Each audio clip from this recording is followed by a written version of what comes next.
Meet the sheriffs. Let's go and introduce ourselves. Got an high court writ to attend here today. If it's not paid, we're going to be removing the stock. Their job is to get you your money back. It's about to get physical. It's an arrestable offence to stop me doing my job. If you've been ripped off and don't know where to turn, we need to deal with it now. We're going to remove vehicles to that value. If you're acting on his authority, pay it. if you've been to court but still not been paid what you're owed, Are you going to open this building, sir, or am I going to force entry into it? You need to pay this. it's time to call the sheriff. Put your hands on me. I'm going to call the locksmith, effect entry into the premises and remove all the items. Whoa. They're enforcement agents of the High Court, and the law says they're on your side. It's collected 42 grand. Coming up, Hello there, sir. at a store in Coventry, the sheriffs are attempting to clear a big debt. It'd be everything out the shop. When Sheriff Tom is confronted We're not going to allow you to check this. and prevented from removing goods, It's about to get physical, basically. They're stopping me doing my job. the law steps in. Will the sheriffs be able to do their job? Come out for me. Sheriffs Lawrence and Kev are called to a well-known London pub. It's been occupied by squatters, barricaded and booby-trapped. Right, I need a crowbar again. Can the sheriffs get in and get the squatters out? You've got in front, you two go to the top floor. And when Michael Scheuer worked on a van at the family's garage, they ended up frustrated and out of pocket. Very annoying because we're only a small garage, so we every penny counts. Can the sheriffs get them the money they're owed? Do you know what? There's something so iffy with this. It's a misty morning as Sheriffs Craig Wilde and Tom Coyle pilot their van through the early morning commuters. We're on our way to Coventry today. It's nice and bright, as you can see. Attention to detail is part of the sheriff's mantra, and that starts with preparation for the day ahead. I've had my muesli, and at the minute, I'm into mocha. I don't tend to do breakfast, to be fair, because we start generally that early in the morning. Today's case involves a substantial debt they're hoping to recover from a local convenience store. The debt's £21,836.81. Fingers crossed it's the shop. We can walk straight in.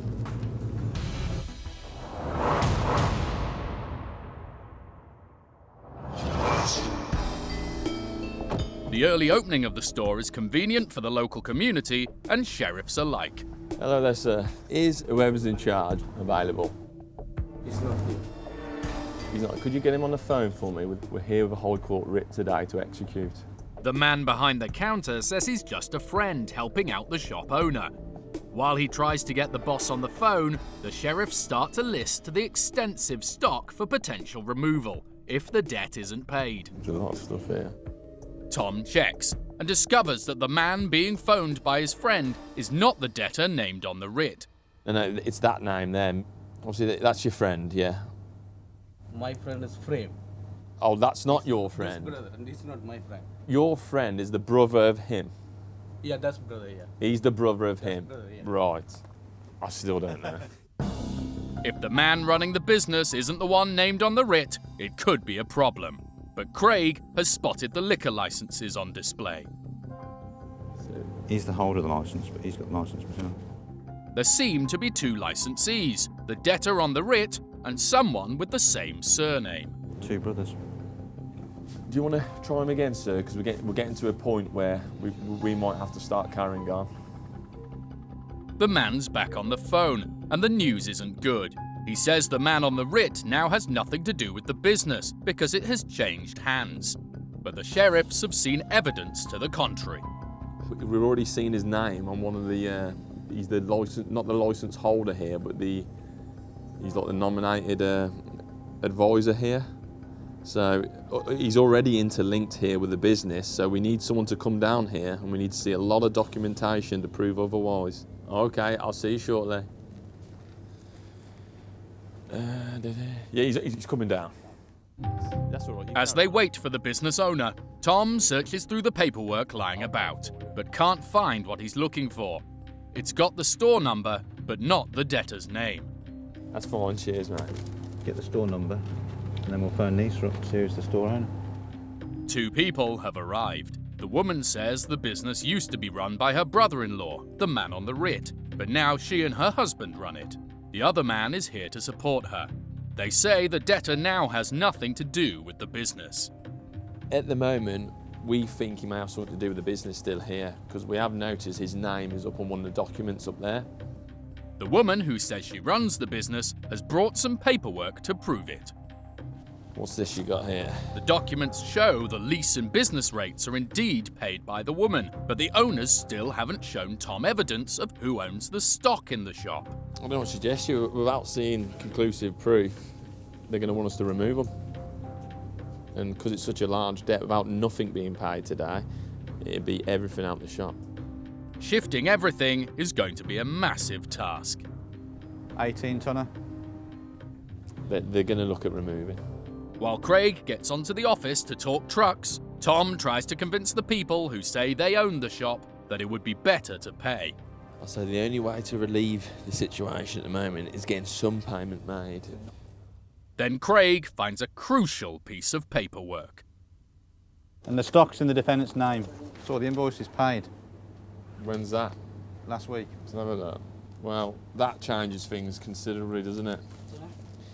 There's invoices to the side my colleague just found, 4th of December, which have been paid by our defendant here. That's the name we use in cash and carry for the shop. So you're still using the defendant's name here. All them goods are going to be removed unless money's paid. There's no more discussing it now, it needs to be paid. We've got proof that the goods here belong to our defendant. The owners say they were just using an account in the debtor's name, but paid for it themselves. But an invoice in the name that's on the sheriff's writ covering a substantial chunk of the shop's stock is enough for Tom. Yeah, it's bang to rights, to be honest, mate. We're digging more and more paperwork out now with our man's name all over it. Speak to you in a bit. Hello? Right, that was my manager on the phone. He wants us to start stacking everything up, getting it ready to be removed. The owners have called in their solicitor, Mr. Khan, to help. So Tom explains the situation to him. Obviously, they said he's nothing to do with this company whatsoever. We found evidence on the contrary, which is invoices for all the stock in the gentleman's name, listing everything throughout the shop. I've obviously given him the offer of making payment today for this High Court order. If it's not paid, we're going to be removing the stock. So let me speak to my clients and get all the By all means, sir. Yeah, okay. With a lot of stock to get into the truck, Tom starts stacking the alcohol for removal. Was there any boxes out the back, Craig? Sorry? We're not going to allow you to check this to get... No, it's been removed. No, you can't. We're not going to allow it. We can. No, you But it's can't. not whether you will let us. We're here to remove it. No, we can't allow it. So we're going to need the police basically because you're stopping no us. problem, yeah. Craig, do you want to ring the police? Because this gentleman's stopping me doing my job. I thought you were just a friend anyway of the... Yeah, I'm their friend, but just they a friend, told but me, you seem a bit more involved to be this upset. He's going to end up getting arrested because he's going to stop me doing what I'm trying to do. If you want him, if you want your client, Well, if you want to call the police, then you can call the police. I'm going to need to because if otherwise I'm going to have to push past him. Well, if you want to, do you want to call the police yourself then? No problem. This enforcement has taken an unexpected turn. Hello there, I need police assistance at a shop. I'm executing a High Court writ. It's about to get physical basically, they're stopping me doing my job. With Tom physically prevented from removing the stock and the police on their way, when we return to Coventry, we'll see if the forces of law and order will allow the sheriffs to do their job.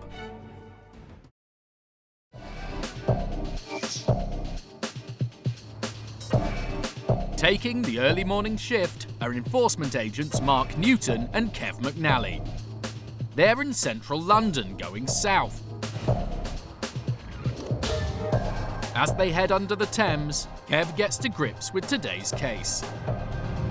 We are going to Southern Engine Services Limited and we're looking for £2,000 and a pound. The business Mark and Kev are helping is Wickham Cars, run by David Scheuer and his son Michael. I help out my dad's garage. Business has been here for approximately 12 years. My father's been in the motor trade industry for about 38, 40 years now. We're only a little garage. We're not backed up by a big chain or big investors. It is literally just us, these four walls, and so our customers are our top priority.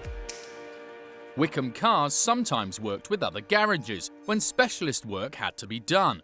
If an engine needed reconditioning, they often used Southern Engine Services. We've had a very long relationship with them.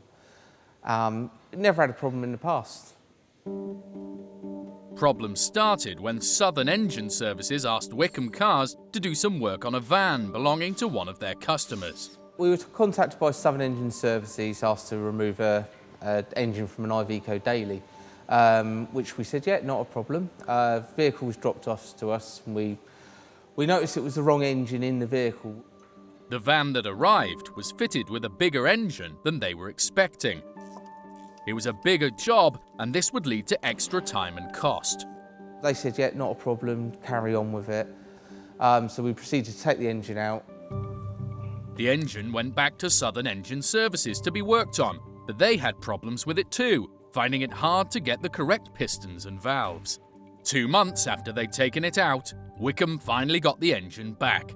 But instead of finding the engine ready to install as expected, they had to spend time reassembling it at further cost. And that wasn't all. Once in the van, the Southern Engine Services engine didn't run properly. We were getting quite annoyed by this stage with Southern Engines. We had this vehicle sat around, taking up our room.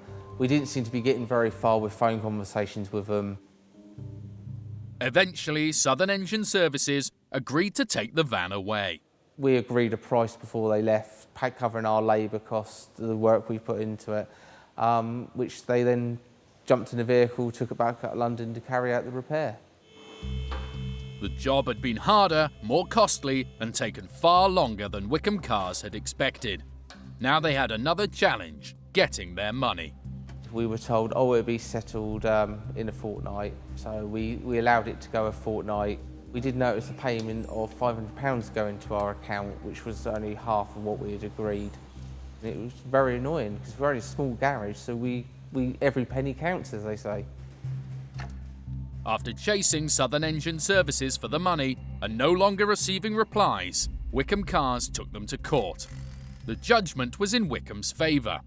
Although Southern Engine Services didn't attend the hearing, they challenged the judgment in writing.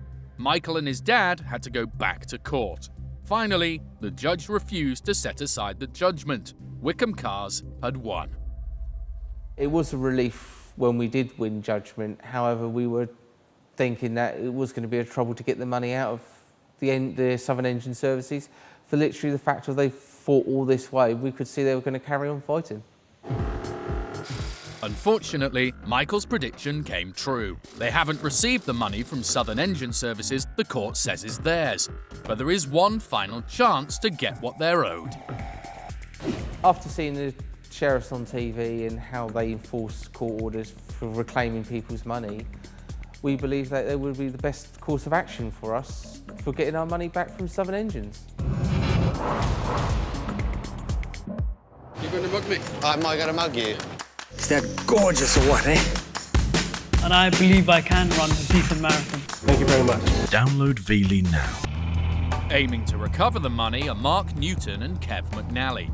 It looks like Southern Engine Services have tried to get this judgment set aside, and it's been refused. The sheriffs soon locate the Southern Engine Services premises, and it looks like the mechanics are out to enjoy the sunshine. Southern Engine Services got a High Court writ against Southern Engine Services. David Shower? Yeah, do you know what? There's something so iffy with this. Is there? It's unbelievable. I mean, we haven't got any details of it. Well, we've got a detail that says, did you apply to have it set aside? Yeah. And that's been dismissed. And then I had a... The business owners are very familiar with the case, but tell Mark and Kev they aren't happy with the way the court dealt with them. He went through all the paperwork, he went through all the emails, right? Nothing had come back to us. No litigation, no paperwork, no emails, nothing. So all that goes on down there and all the decisions that are made in that courthouse... It's Portsmouth, isn't it? Yeah. None of it, and I mean none of it, comes back here to us. You know, how can you have a court case that you want to defend and you don't get a date? The owners of the business complain that after an initial conversation with a lady from the court, they never received any paperwork telling them about the date of the hearing, meaning they missed it and lost the case. For the sheriffs, it's of little consequence. They're here to enforce a High Court writ, and that's what they plan to do. It's unbelievable. It's a proper carry-on. But any money we take is held for 14 days by us. It doesn't get dispersed. It can't get dispersed. We legally have to hold it. Right. So anything you want to do in that time, you can take measures in that time. The man believes he shouldn't have to pay and wants time to speak with the court. So he asks the sheriffs to revisit tomorrow. But for the sheriffs, there is no tomorrow. We can't leave, though. We can't leave. Well, let me tell you your problem. I own the building in a different company, and I own all the machines. So you ain't gonna go away with much either. Right, that's fine. It's fine. So, have you just got something to show us that? I can show you. Yeah. I can show you where I've taken the monthly rent out the bank for the building and the machines. Yeah. That'd be great. It's not good news. The business owner shows Mark receipts stating that he personally owns the valuable tools and machinery. This means Southern Engine Services owns nothing of value. The sheriffs have nothing to list and no obvious way to get Mr. Scheuer his money. Sorted. Yeah. Yeah, there's all the goods are owned by him. So. We're going to leave him paperwork. He's got paperwork. Yeah, all good. Yeah. Cheers, mate. Bye-bye. Cheers, mate. Thank you. Cheers. Bye-bye. It looks like Mark and Kev are going to have to leave empty-handed. But Mark is not completely disheartened. He said if he goes to court and it's found against him, he'll pay. It turns out there is a tomorrow after all, because 2 weeks later, Southern Engine Services paid in full. Well, we had some news from the sheriff. They've been successful in collecting our claim and our costs, and I'm happy to report that we are now better off financially and are able to buy some new equipment for our workshop. I'd like to say, sheriffs, thank you for getting my money. Job well done. Southern Engine Services told us they had wanted to contest the case, but the court date was twice arranged for a time when they were unable to attend, as the director was away. They said they were currently in communication with the court about the issue and were looking for recompense or for a new hearing, as they disagree with the series of events as told to the court and the way they were treated. They said they wished to make no further comment until the dispute with the courts was settled. In Coventry, the sheriffs are trying to settle a debt of over £21,000 owed by a convenience store.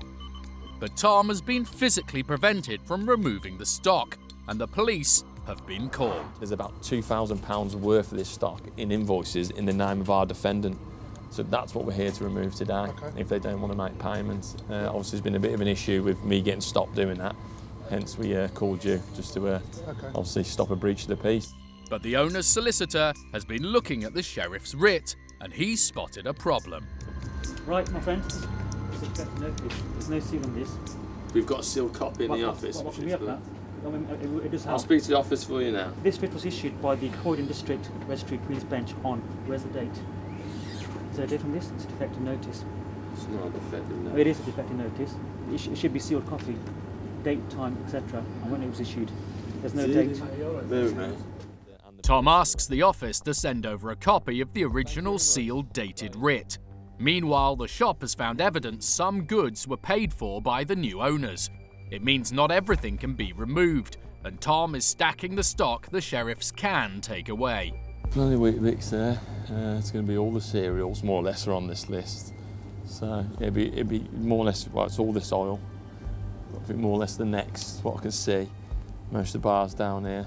It's quite a lot of stock, actually, when you work out. Another copy of the High Court writ has been emailed over, but it's still not right. No, it must have a seal. There's no seal, is there? That's what's just been sent to me. There's the High Court claim number. But it should be sealed, shouldn't it? It will be sealed, sir. I mean, how do I know you typed it yourself? You're trying to tell me I've gone to the effort of making that up myself. No, well, you tell me. Can you honestly say that? Where is the seal? Where is the sealed order? Our office will have the sealed copy. So what can I scan it and send it to us? Yeah, I'll ring him up again. 10 minutes later, the sealed writ appears. Yeah, that's fine. He's happy with that. One second, I'll just put it on the phone to him. 1 second. There you go. It's Mr. Lawrence. And the enforcement is back on. Tom needs to remove more high-value goods to have any chance of clearing the debt. Next on his list are the cigarettes, but the man supporting the new shop owner has other ideas. Excuse me, don't start obstructing me. The tobacco. Come on. You can have whatever on the invoice. Cigarette to go in. Let me have a word with him. Other way, Tom. Come in, my friend. Wait a minute, I'll talk to you. The police have seen enough. They can go through. I'm not going to disturb you. Okay, leave me. You don't have to say anything. I'll be on the fence. Do not mention one question if somebody's right to wrong time. When you do say never give evidence. Right? Okay. Take that for me. This is not how the sheriffs wanted it to go, but being an enforcement agent of the High Court gives them powers and protection under the law, and that's why the man has been arrested. It'll be taken to the police station, it'll be investigated. It won't be me making a decision on what the outcome will be. It'll be the custody sergeants or the Crown Prosecution Service. Back in the shop, the turn of events has visibly upset the woman who runs the business. She starts phoning round to try to raise some money. Knowing they are unlikely to get a full payment today, the sheriffs are prepared to take a part payment and list goods on paper with a view to later removal until a payment plan is put in place. 2,500 is okay. It needs to be about 3,500 minimum. 3,500. The shop's solicitor has taken over negotiations with the person on the phone. Do you want to pay £3,500? No, they're saying 3.5. Can you not reduce that? Has to be 3,500. My office said just so you know. Can you wait for an hour? We can't, sir. We've been here nearly 4 hours. Yeah, it'll take some time to get here. We can't do that, Can you sir. make it a bit shorter? Can you do, say, half an hour? Because time's money, you see. It is a bit edgy. It's a bit difficult to get all documents, paperwork to the High Court enforcement officers. But if they are given more time, perhaps they can take a more balanced approach. So I think my client has taken the right step to make some payments on account and thereafter just provide all the paperwork and documents to the enforcement officers and they will obviously take it from there. The owner's relative who tried to prevent the sheriffs doing their job is taken away by police. Meanwhile, Craig is beginning to believe the case will soon be over. Bringing my trusty friend with me, so hopefully the payment will be made. The shop owner is waiting for someone to pay money into her account. She signs an official agreement which leaves the stock in the shop but hands ownership to the court on paper until she either proves it belongs to her or agrees to pay the remainder of the debt. Right, just wait for this payment. Once the payment's received, I'll give you copies of all your paperwork. Finally, the money arrives and the shop owner pays. Enter your PIN and press the green button, please. Approved. Boom. The money will be held by the sheriffs, giving her a chance to prove she owns the stock.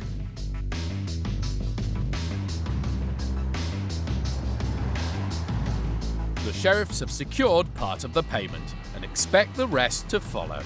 It was quite a good result, apart from one gentleman had to be removed by the police, actually arrested, which we never want to see happen, but he was stopping me doing my job, physically stopping me.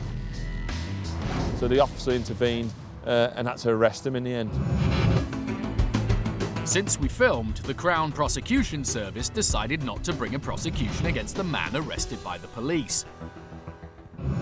The Earlston convenience store told us the recent invoice found in the previous store owner's name was a mistake caused by a wholesaler issuing it in the wrong account name. They stressed that the current business owner's reticence to pay the debt was not due to financial difficulties, but because she disputed that it was she that owed it. To date, however, the convenience store has not been able to prove who owned the stock in the store. The money collected on the day has therefore been paid to the sheriff's client. The sheriffs are enforcement agents of the High Court. Got an High Court writ I'm executing here today. We're here to collect it's £1,930.20. We do at this stage have power locksmith if needs be.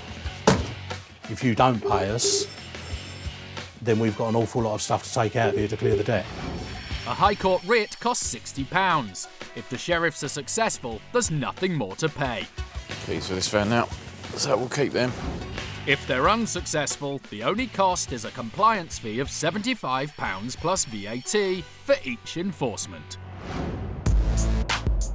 With dawn just around the corner, Sheriffs Lawrence and Kev McNally are in West London.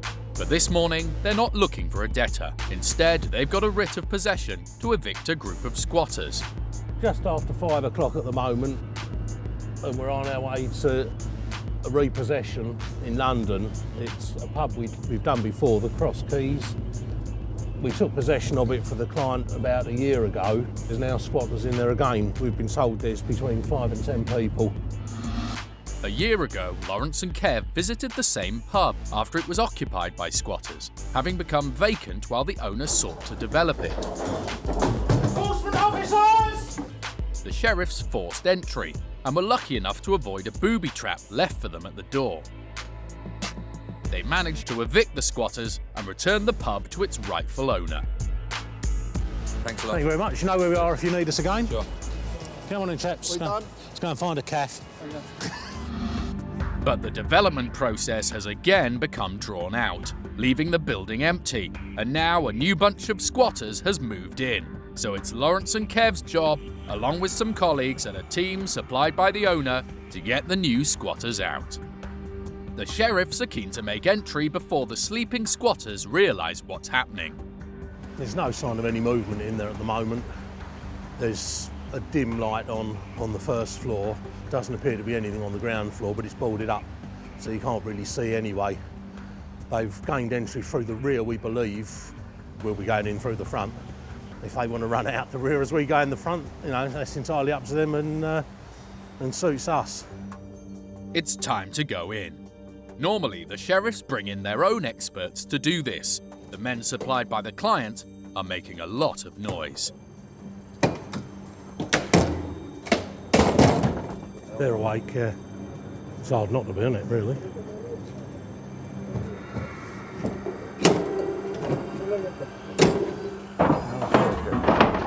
The door's open, but they can't get in.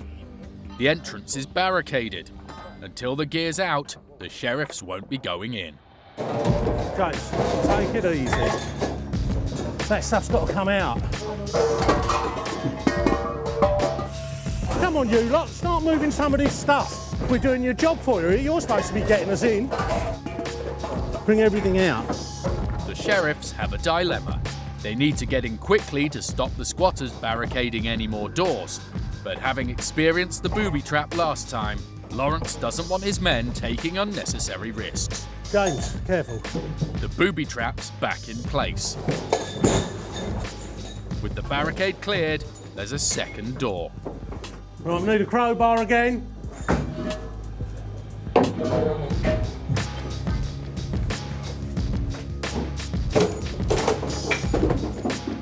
Right, that's the ground floor. You don't want to go that way. Up the stairs. We've got a writ of possession. You all need to leave. We'll give you a bit of time to get your stuff together, OK? How many of you in here? About 20, OK? It's a lot of bodies to shift, along with all their stuff. Some things haven't changed since the last raid. Surprised the TV's still in here. They were watching that last time we were in. And a year later, I'm very surprised to see a big TV still in here. Quite a bit grubbier. At least some of the squatters realise the game is up, take advantage of the newly opened door and leave. Does downstairs open? Yeah. Got an easy way out. You don't have to risk life and limb on the roof this morning. The squatters' normal route in and out is perilous, but has to be checked and shut off. This is the door they were using, and there's a ladder down there I believe they were using to drop down to the ground floor, then climb up the ladder and come in this window. It was open when I came up here. He's just been checking all around the roof just to make sure there's nobody out here, so then we can secure it. And we're safe to say to the client that there's nobody on the roof, so we just have to check everywhere. Although some of the squatters are now out, many of those remaining have been here a while and have a lot of stuff. Get the camera out my face, man. You're not as old as this, are you? Lane or something, man. You've said you've got too much stuff to carry, which is fair comment, so take it out and come back in for the rest, yeah? We'll leave you a bit longer on this floor to get what you've got here. The procedure now is to empty and check off each area of the pub and make sure no one gets back in. All out now, Lauren? Yeah, everybody's out of there. Roof's clear. Did you know that Bob Marley used to drink here? Yeah, he did. Wow. One of the squatters has a go at disrupting filming. Does that look cool? Did you want your step machine, whoever it was? Yeah. Just found it in the bar. Thank you. It looks like the squatters are all out, but the sheriffs know only too well that just one person left behind can let the rest back in. So every nook and cranny is checked, though Lawrence leaves the attic to the younger members of the team. Make sure you walk on the rafters. The ones that are here today, there are about 20 of them. They weren't too bad. You've got the odd one being a bit gobby and trying to provoke a reaction. But generally speaking, they're outside whinging about that, but they've not been too bad at all. No, we're all sort of done here. All the squatters are out. About 20 of them in total. They've loitering around here for a little bit, so let them carry on with that. It's been a fairly smooth operation for the sheriffs. For the second time in just over a year, the Cross Keys pub has been cleared of squatters. It's a mess, but not that badly damaged. Thanks a lot. Thank you, Richard. See you later. It's been handed back to the rightful owner, who can finally develop the building.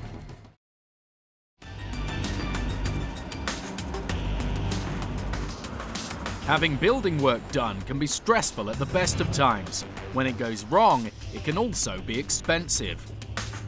Enforcement agents Lawrence and Kev are heading into the aftermath of a building job that went very wrong indeed. The amount we're looking for is £11,649. He's aware of it because he put in an appeal that's been refused. So there's nowhere to go on this one for him, really. In 2009, a home counties builder built an extension for a local couple. When the main build was done, the couple still had a number of problems, including a leaking roof, leaking bathroom, and a badly done terrace. The builder didn't put them right. The couple say it was very stressful, and they spent £10,000 with other builders to correct the faults. Now they've been to court to get the money from the builder. So far, he hasn't paid, so Lawrence and Kev are going to his house to get the unhappy householders their money.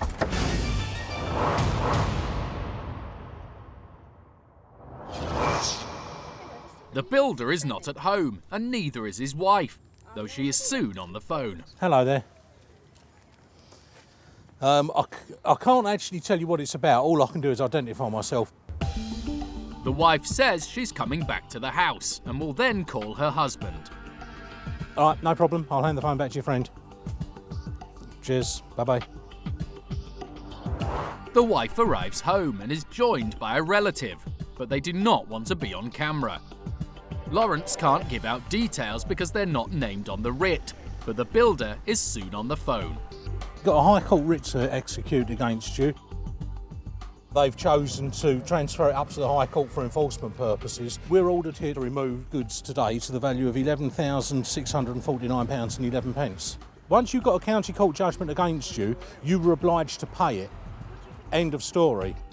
The builder thought the story had a way to go. He says he's made an appeal.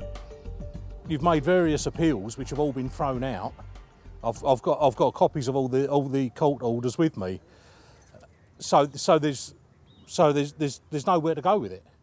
He then reveals that he had been planning to settle the debt. He's been saving up and has more than half the money. You say you've got, was it 6,000 or 7,000?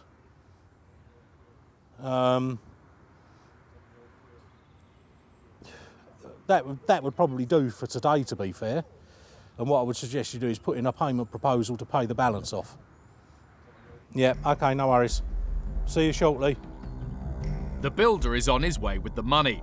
While they wait, the wife explains to Lawrence and Kev that originally they took the couple who they did the work for to court for not paying in full. But their case failed, and the couple mounted a counterclaim for the faults, which is the debt the builder has been saving to pay off. The builder has slipped into the house through the back door. Before he talks to the sheriffs, he wants a family conference. Can you just go and see if you can find the reg of his van, mate? Yeah. It's a red van, isn't it? So it'll be around that way somewhere. Kev takes advantage of the wait to discharge one of the sheriff's formal duties. They're going to list the builder's van for potential removal. Rough. Well, yeah. But it's not very new, and not worth very much. The family want to check where they stand. We're going to leave today, yeah? Yeah, that's it. Satisfied their plan will rid them of the sheriffs today, they invite Lawrence and Kev in. As promised, he's come with cash. But with the end in sight, there's a problem. The builder hands over a bundle of notes, but it's £100 less than the £7,000 he offered. Nevertheless, Lawrence sticks to his end of the deal. It's well over half of the £11,000 debt and good enough for today. The builder now has to submit a plan for the rest of the debt, and because of his actions so far, Lawrence trusts he'll do so and stick to it. The builder says he will pursue his appeal, but so far the courts have found in favour of the couple he did the work for. The builder and the sheriffs part on good terms. So 6,900 there, which we got here. Their side of the story was fair enough. You know, they had intention from the start to settle the debt, and they were in the process of saving the money and paying it off. The gentleman's going to write in a proposal to the office, and really we've got no option other than to recommend that the client accept it because there's just no goods worth removing.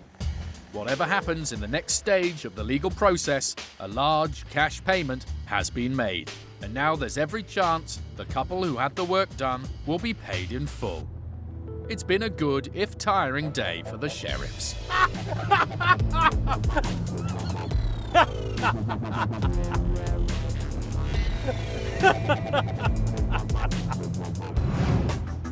The builder told us, in his opinion, he had done good quality work for the couple. He said through every step of the build, from footings to finish, there was no problem with any of the work he had done.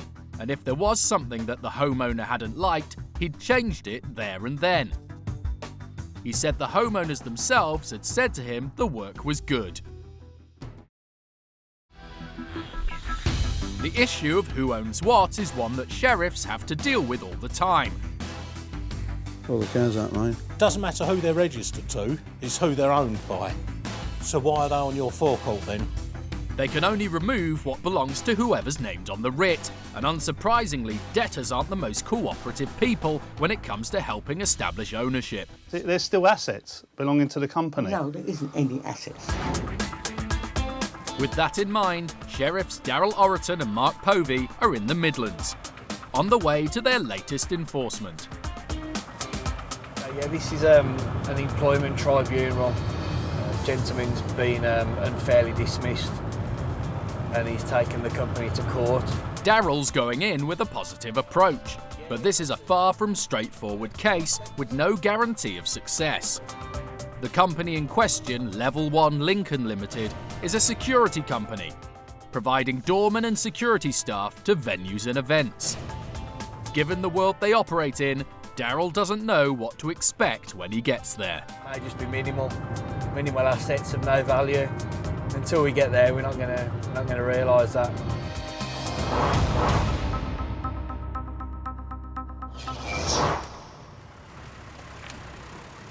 Keen to find out exactly what is there, they park up and head in.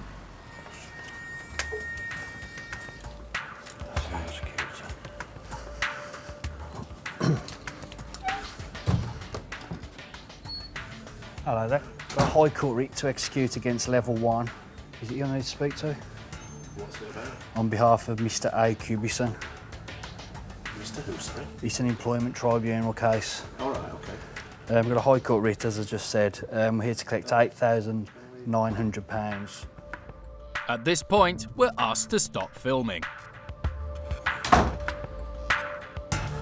The office staff, in the meantime, get in touch with their boss, who agrees to come down. 15 minutes later, the boss arrives in his BMW, ready for a one-on-one face-off with Daryl. Right, sir. The clash of the titans continues behind closed doors. The boss says that the office came furnished and everything inside belongs not to the company but to the landlord, which happens to be him. Moments later, Daryl comes outside to fill us in. He's refusing to pay, saying everything is owned by himself, nothing to do with the company. So I'm just going to ring the office now find out what they want to do. He's saying, you know, if you want to get your vans down here and do removal, then go for it. So I just want to know how far I can really push this. Daryl and the office agree they must follow procedure and issue official court paperwork as the first step in this enforcement. What assets are in the office will be the court's on paper, but they'll stay on the premises for now. Daryl suspects what assets there are might not be worth the value of the debt anyway. Daryl informs the boss that for today at least, he's off the hook. It's a disappointing end for Daryl, but there's still a chance they can get a result down the line. At the office, they're prepared to give him a chance to provide proof of ownership to all the goods in there. Well, I believe clearly they are owned by the company. He's got 5 days, he's not going to pay it. I'm sure we'll be back.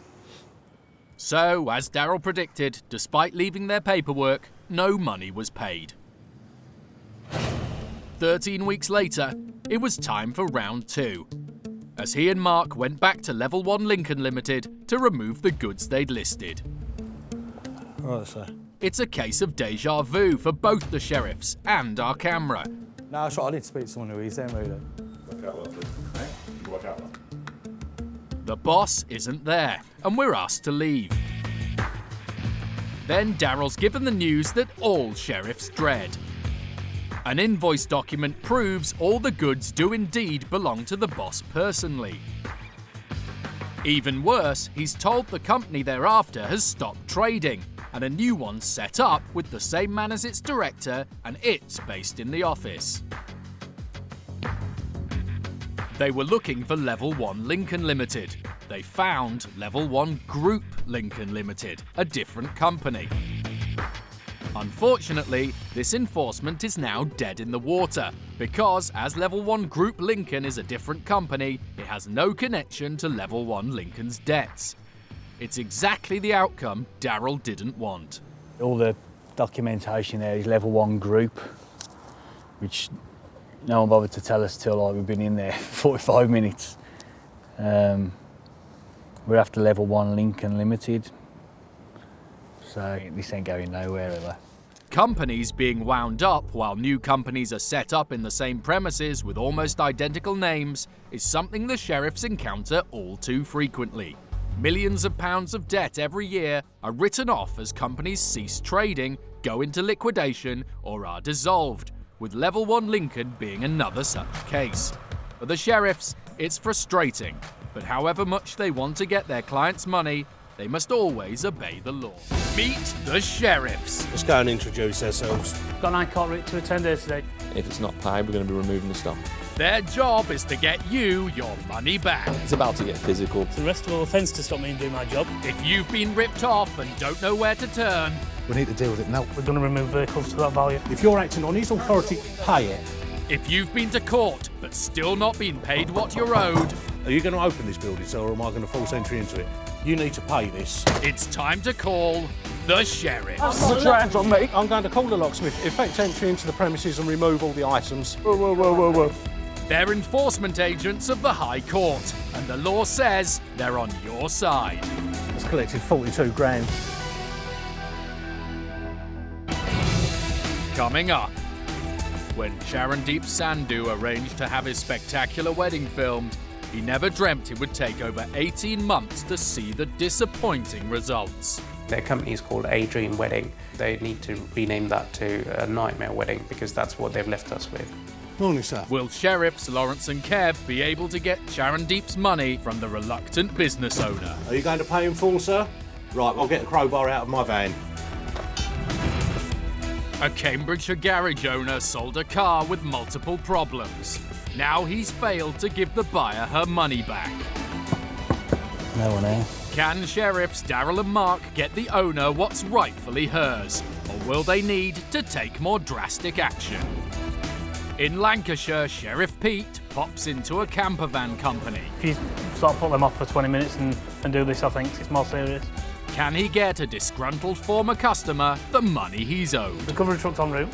When he arrives in about 40 minutes, obviously some vehicles will be going.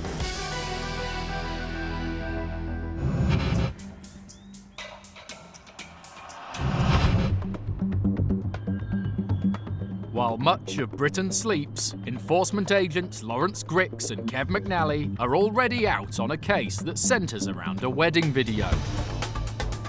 Just coming up to 6:20 in the morning. We're on our way to a residential address. We are actually looking for a company, dreamwedding.co.uk Limited. They're wedding photographers. We're looking today to remove the value of £3,705.57. They're on their way to bring a happy day to a very unhappy couple. This is Charandeep Sandhu. 3 years ago, he was getting married to Amarjeet. As with anyone's wedding, it was to be one of the most important days of his life. And as a Sikh, it was to be a week-long extravaganza. Amarjeet comes from quite a large family, and they were all going to be there at the wedding. My family, is quite a lot of them are actually abroad. They had flown in especially for the wedding. Our wedding ceremonies, they go on for almost a week or so. It's just full of fun. It is one of the most special days of our lives, really, and especially for Amarjeet, I know she had been looking forward to this day for such a long time. And wanting to remember their perfect day forever, they arranged to have it filmed by specialist wedding videographers at dreamwedding.co.uk Limited. We chose A Dream Wedding simply because they had recorded a video of one of our family members, my sister-in-law, and the video was actually good. You don't mind paying a little bit extra if you get a good quality at the end of it. Having paid a dreamwedding.co.uk Limited £3,000 up front, with a further £1,000 to come on receipt of the edited video, Charandeep and Amarjeet got married. On the day it was perfect because everybody was in a good mood. We just really had a good time, and it's something that we'll obviously cherish for the rest of our lives, really. With the nuptials completed, they hoped to see their wedding video, but there was no sign of it. They chased it up. For months, there was nothing. Eventually, after a full year and a half of waiting, a dreamwedding.co.uk Limited sent them the DVD of their special day. My wife's reaction was basically she broke down in tears. When I was looking at the video, I realised that there's some problems there. Most importantly, some key moments of the wedding never made it onto the video. So at this point now, there was all my family dancing in front of the car, there was the drummers there, and this is the first part where the groom's family meets the bride's family officially. But disappointingly, this was one of the scenes that wasn't on the DVD. They also spotted some technical problems. When you watch it on the TV, you cannot have it on a constant volume because suddenly the sound will drop and then suddenly the sound will go up. Of course, the missing scenes could never be recaptured, but the family listed changes that needed to be made to the video and informed a dreamwedding.co.uk Limited. The company director agreed to make the adjustments. 7 months later, they contacted Charandeep to say the work was finished. He could have the DVD on payment of the outstanding £1,000. Charandeep insisted on a second viewing. But the bulk of the changes hadn't been made. We tried to work out a way that we can actually get the job done, and obviously you wouldn't want to pay the full amount for something that you're not happy with. A dreamwedding.co.uk Limited emailed Charandeep saying he would be charged £100 per week for every week he hadn't paid the outstanding £1,000. Charandeep tried to negotiate a deal, but the company director wouldn't respond to his letters. Charandeep felt he had no option but to take the company to court. The company director contested the case, but a judge agreed with Charandeep and awarded in his favour. The company was ordered to refund £2,500 and send the couple the finished video within 21 days. But since that date, Charandeep's not had the money or the video. Their company is called A Dream Wedding. I'll be honest with you, they need to rename that to a Nightmare Wedding because that's what they've left us with. It's been a 3-year nightmare. Charandeep and Amarjeet's only hope of seeing their money or their wedding DVD now rests with the sheriffs.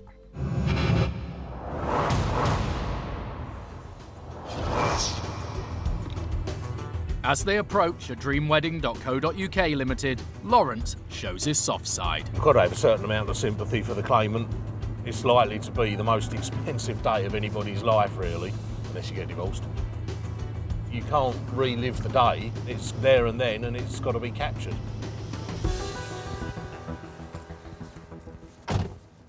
Lawrence and Kev have been told that although this is a house, it's where the video company is based, and there's a studio in the garage. So while Lawrence makes the early morning wake-up call, Kev goes round the back. But the owner of a dreamwedding.co.uk Limited is still in the land of dreams. Morning, sir. Looking for a dreamwedding.co.uk Limited. Name's Mr. Sorry, you can't come in. Sorry? Please, you can't I'm just trying to show you some ID, sir. Give me a minute. Give me a minute. The man is the boss of a dreamwedding.co.uk Limited, and with our camera present, he wants to talk from behind the door. No, sir. I'm quite within my rights to stand in the porch. Are you going to open the door and speak to me and deal with this?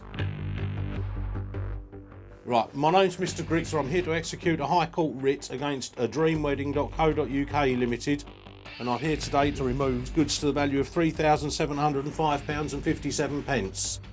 The only way to prevent further action is to pay in full. Are you going to pay in full, sir? Are you going to pay in full? Right, well, I'm going to be forcing entry into your photographic studio at the back of the house then, sir. OK, I'll get a crowbar out of my van. The sheriffs can only get into the house by peaceful means, or if it's left unlocked. But the studio is commercial premises, and they have the right to force entry. They assess the options. The company director objects. We will effect entry into your photographic studio and remove everything if you don't pay. None of the equipment that belongs to me. Who does it belong to then? It belongs to my wife, most of it. It belongs to your wife? Yeah. This needs paying though, sir. Otherwise we're going in this studio. You got the key to it? Are you going to open this building, sir, or am I going to force entry into it? That's what Right. I'm saying. I need a few minutes. Right. I'll give you a few minutes, but all I'm going to be entertaining is you paying or you opening this building, or I will be effecting entry into it, OK? Lawrence tries to deliver the paperwork. No, I just want to give you that because it's got the amount on it. Just give me a It's got the amount you need to pay and how to pay it. I know, but I need a few minutes. It doesn't make any difference to you to take it, so why don't you just take it? It's not serving you with anything, it's a piece of paper for your information. And wait outside. We're not going to No, wait we're outside. not waiting outside. You need to be concentrating your mind on how you're going to get this money together. The man suggests Lawrence posts him the notice. There's no letterbox, sir. How do you expect me to post it through the door? Yeah. Well, I'm standing in the letterbox then, aren't I? You need to just take the paper from me, sir. All right, I've left it on the windowsill. Lawrence thinks the man is playing for time. Sorry? Right, what you need to do then, sir, is open that shed. He asks for time to get dressed. OK, you get dressed then, sir. OK. Well, he's saying you can't pay. And I said, so is there anybody that can help you with it? That's what we're trying to do now. He's very reluctant to let me in that building for some reason, but we will be going in there. Our camera is asked to leave the property. With time passing, if the man won't pay, the only way Lawrence and Kev will get Sharon Deep the money he's owed is by forcing entry and removing goods from the photographic studio. Kev looks for the crowbar.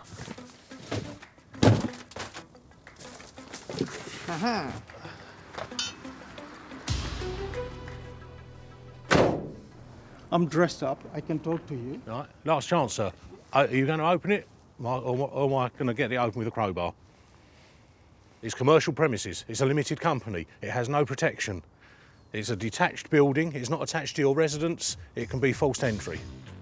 Are you going to open it? I'm not going to open it Right. until... Wait a minute. Don't be... Are you going to open that building? Yes. Right, go and do it then. Not now. Right, Until... I'll rephrase my question. Are you going to open it now? No. Right, then we're going to force entry into it.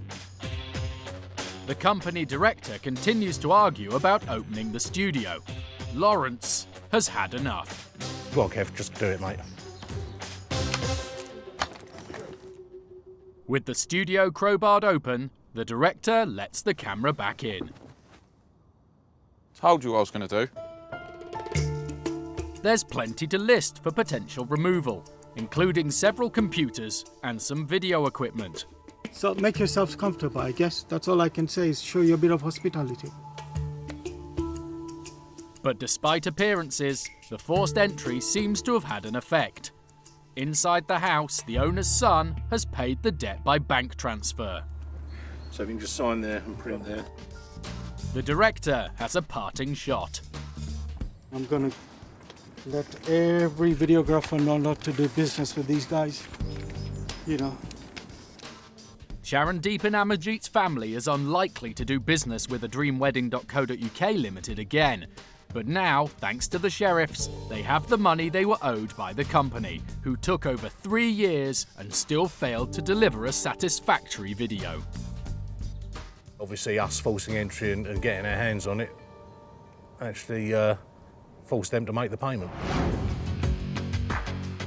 Since we filmed, the director of adreamwedding.co.uk Limited explained that the scene Sharondeep said was missing was because the cameraman stayed filming the groom rather than filming the procession. He said the short period of poor sound could easily have been removed. He said he was himself angry and upset at the situation because he believes these issues were never properly communicated to him. He said if they had been, he would have addressed the problems immediately. Sheriff Pete Spencer is heading into the northwest on behalf of a claimant who's turned to the sheriffs to get him a substantial sum of money he's owed. Right, we're heading up to Lancashire, looking for over £12,000 today from this company. Don't know if it's a private address we're attending or the company address, but the enforcement address we've been given potentially could be a private address. It's in connection with a vehicle that's been sold to the claimant. And the claimant's made a claim back. Obviously he's not been happy with the vehicle, so that's the reason for our attendance today. The money is owed to the purchaser of a custom converted VW van from a company called Extra Special Vehicles. When it eventually arrived, the vehicle was anything but extra special and had numerous faults. The owner has been fighting to get his money back ever since and took the company to court. He also complained about them on a camper van website. Extra Special Vehicles then sued him for libel. They lost both cases. But the money hasn't arrived. It's time for the sheriffs to help.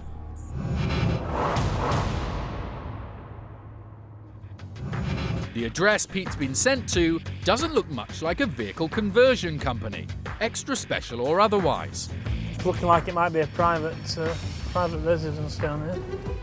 It's not unusual for companies to have a registered or mailing address at someone's home, so Pete presses on. Hiya, got an high court writ to effect here today. Looking for Extra Special Vehicles. Is somebody that I can speak to regarding that? The owner of Extra Special Vehicles isn't at home.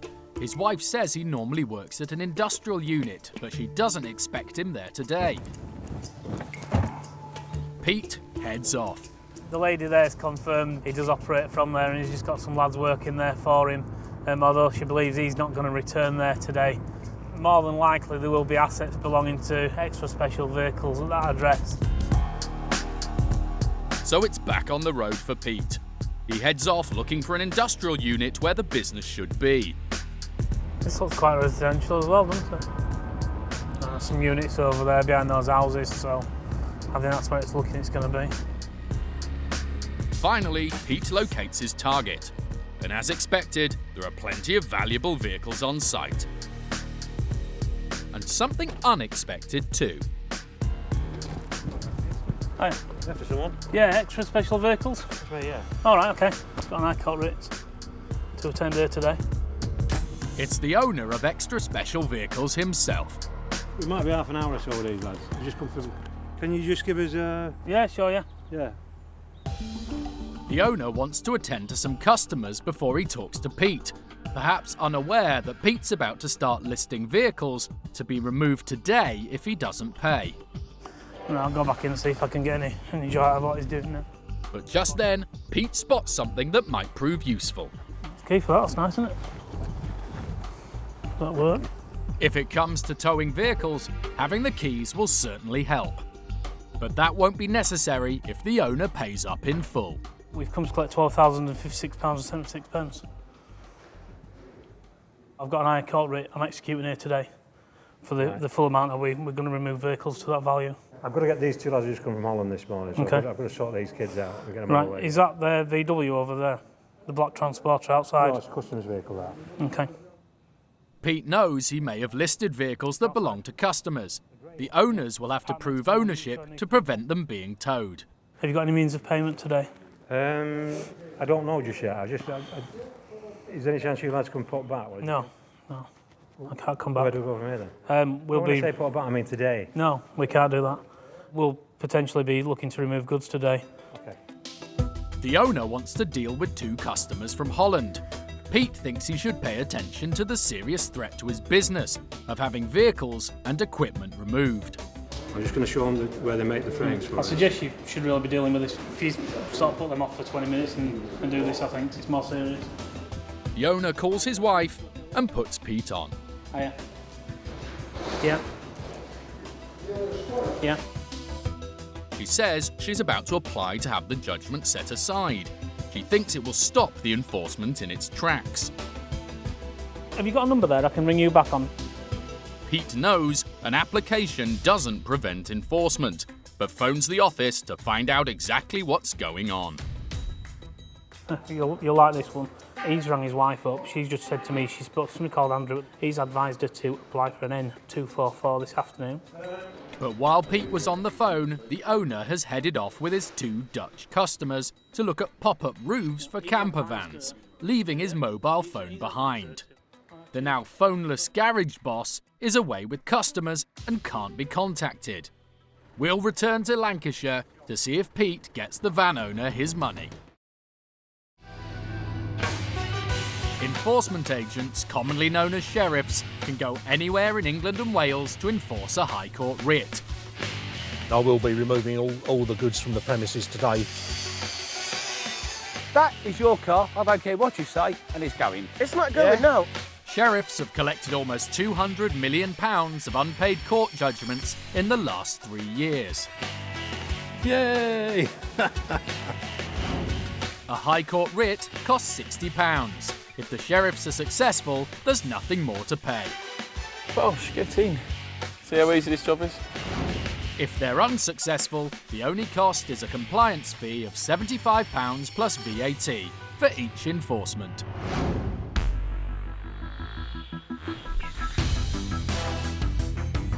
Sheriffs know they can't always trust the things that debtors tell them. More often than not, they have to use their judgment to assess the best way to deal with a situation.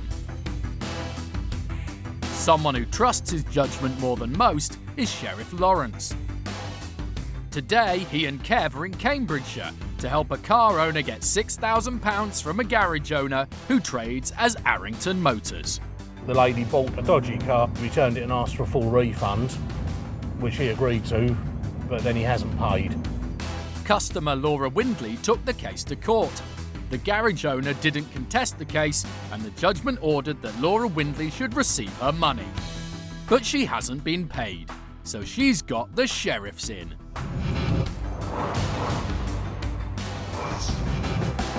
Lawrence knows a thing or two about second-hand cars. I've bought a couple of lemons in the past. Sliced them up and put them in my gin and tonic. This is what I have to deal with on a day-to-day basis. But at Arrington Motors, not to be confused with any company of a similar name, there's no sign of the debtor. I think they're here, are they? Huh? Shut, isn't it? Yeah. But conveniently, the debtor has left his phone number. Normally, Lawrence would make the call, but he has no mobile reception, so Kev gets his chance. Hi, yeah, we've got a High Court writ against yourself. Just at your car lot. We're here to possibly remove goods unless the amount is paid. The garage owner says he had made a proposal to pay the money. If you've put in that proposal, she doesn't have to accept that. She's then transferred it up to the High Court for enforcement, which is why we're here. There's not any leeway on it, you know, we are here for full payment. We're not in a position to take part payment or anything, unfortunately. All right, cheers, bye-bye. It's about 40 minutes away. The garage owner says that most of the cars on the forecourt are on SOR, or sale or return, but at least 4 do belong to him. If they don't get payment today, the cars could be towed and auctioned to get Laura her money back. So you got that, that's his. That one. Yeah, Range Rover's a bit rough. Yeah. While they wait for the garage owner, Kev is keen to get feedback on his phone technique from the master of the art, Lawrence. Is that all right on the phone? Yeah, you didn't say me wrong. I'd have just hurried him up a bit more. Get down here, all your cars are going. You sort of listen to his story a bit more than I would. You might have to listen to it face to face, but you've got to get him down here. But for now, all they can do is wait and try to keep themselves entertained. So just you keep me near, I'll be so good for you.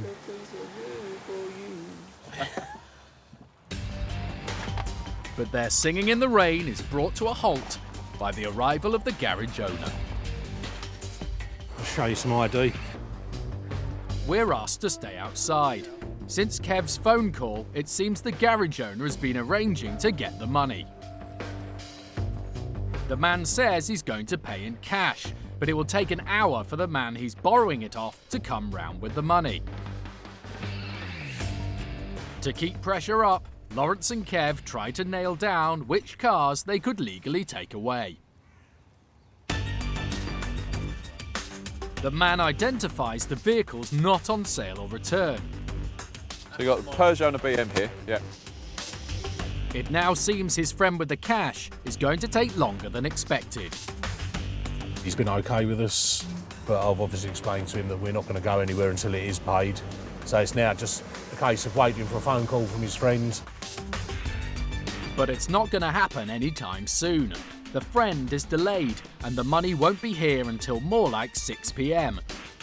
Lawrence has had enough for today. There are 7 cars belonging to the garage owner with enough value to clear the debt. He puts together an official court list of the 7 cars.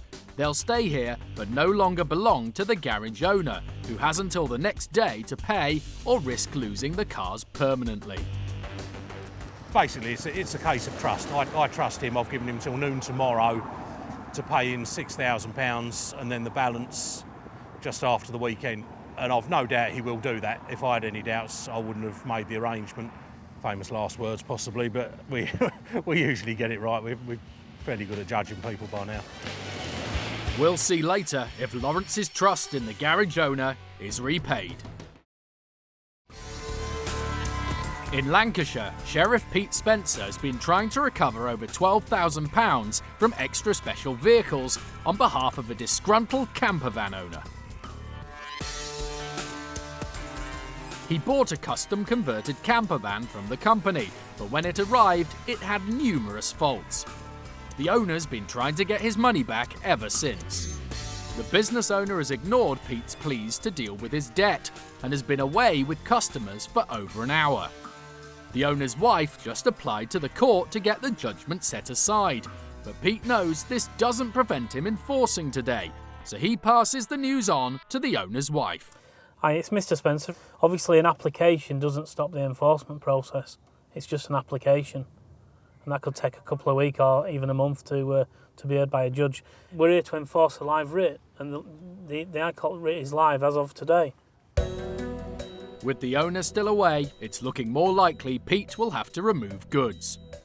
He doesn't want the white camper van making any unexpected journeys. So we're potentially looking at taking this. So we'll just block this in.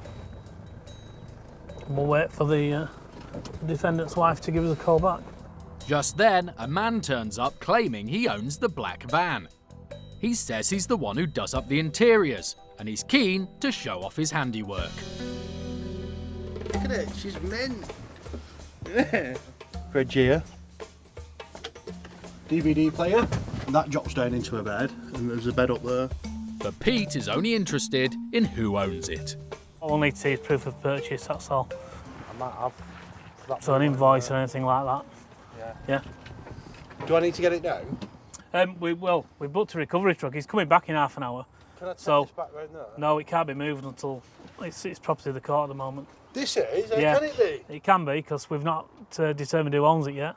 Pete still doesn't care about the bus, but realises he might learn something useful. So what's this worth finished then? 20 grand there. Is it? Oh no, 7 plate. Right. That's what I knock them out at, anyway. Right.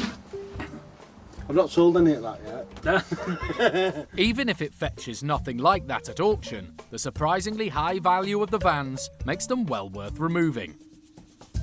But Pete would prefer the debtor to pay up. He calls the owner's wife to see if she can persuade him. Is he no means of any payment today whatsoever to not have us remove anything? Okay, thank you. Bye-bye. With no prospect of payment, Pete arranges the tow truck. You're just showing off now, aren't you? No, he's not back now. No. He's coming back. Yeah, is that what he said? About an hour ago, yeah. He's on his way. Sat in traffic. Have you spoken to him? I've only spoke to his wife. He's left his mobile here, so I can't speak to him.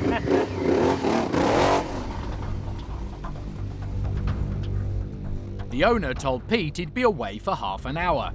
Finally, over 2 hours later, he's back. Have you brought some money or? No. No? Right, okay. Recovery truck's en route. Right. So when he arrives in about 40 minutes, obviously some vehicles will be going. Pete's powers of persuasion failed to get the owner to pay, so now he's going to exercise his power to remove goods. The tow truck arrives. He's not paid. We're removing one vehicle today, which he said he's given us a key for the vehicle now, taking some stuff out of it. He's doing an agreement for the remainder of the goods on site, basically. i.e. the compressor, the paint booth and everything else. So obviously if he doesn't pay, we'll be back to remove those items. And with the truck loaded for towing, Pete has done what he can to recover the money.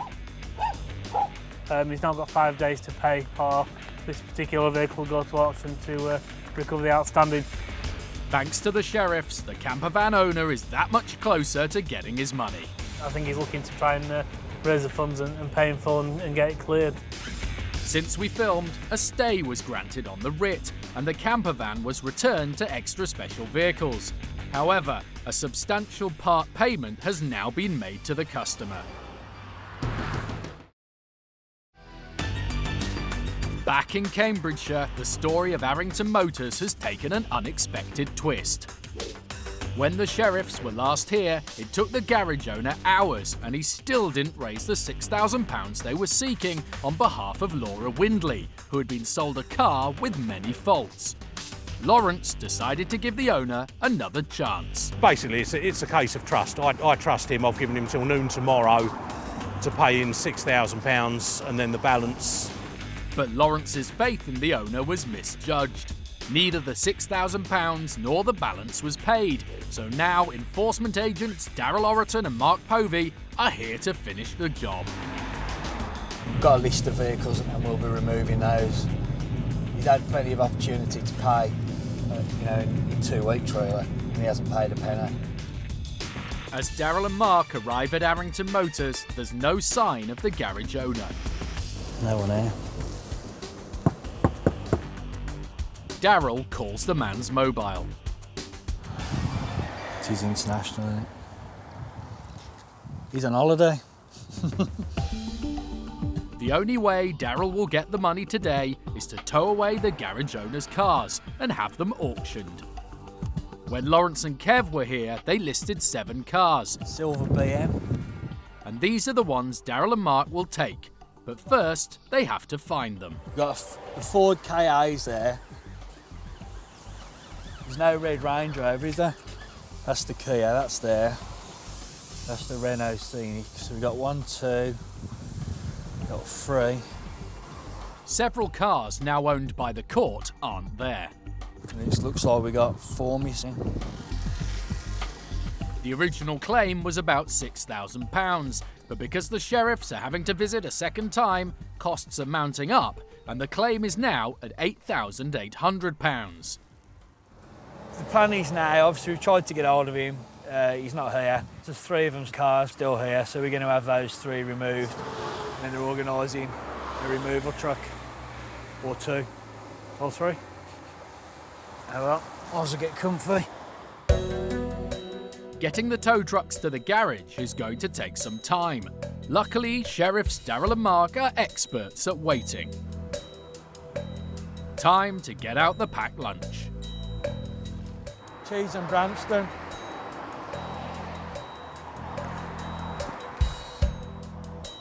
After a bit more expert waiting around, the tow truck arrives.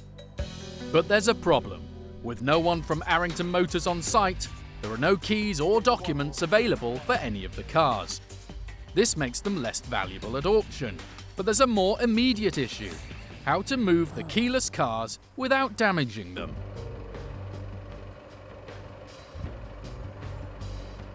The recovery man makes short work of the KA. Not to be outdone, Daryl tries the boot of the Renault. Ta-da!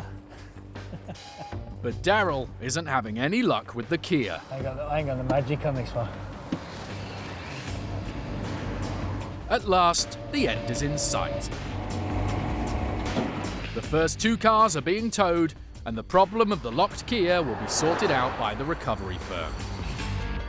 He's going to take these to the storage place now so we can go to our next job. The cars will be stored, and then, if the garage owner has not settled the debt, auctioned.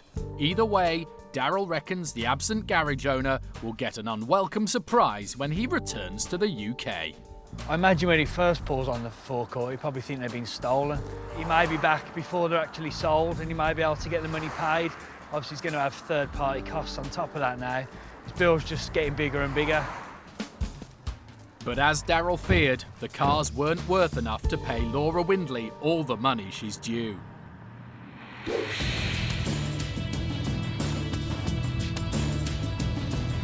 So, on a bright winter morning, Lawrence and Kev visit once again. It soon becomes clear what the garage owner did when he returned from abroad. He's vacated the premises. Lawrence asks the workers next door if anyone's seen him. Apparently he moved out about a month ago, so it must have been sort of pretty much just after Daryl took the cars. Daryl and Mark did what they could, and taking the cars certainly had an effect, though not the one they were expecting. It appears he moved out after Daryl took his cars, and he's gone. But not forgotten. The auction of 3 cars means the sheriffs have got Laura Windley some of her money. And if she wants them to, they'll pursue the garage owner for the rest.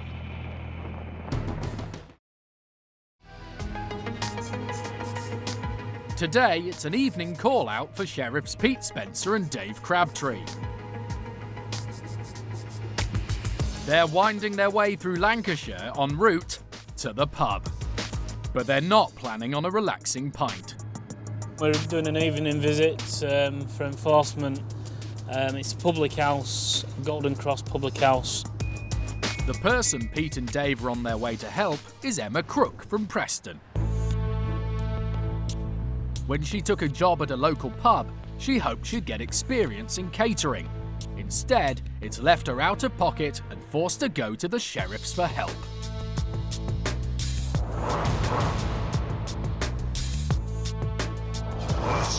Today, Emma's taking time out in her local pub, but 2 years ago, looking to develop her catering career, she took a job at another pub, the Golden Cross. She got to know the pub manager well and hoped to eventually run the pub kitchen as a separate business. However, with the kitchen space being used as storage, this plan didn't come to fruition. Instead, she became a full-time member of staff, working the bar and living in accommodation above the pub. Everything was fine.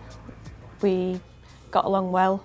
It was only later on, when she actually took over as full-time manager, that the problems began. Emma says she worked hard and put in long hours. It was a job that was far from glamorous.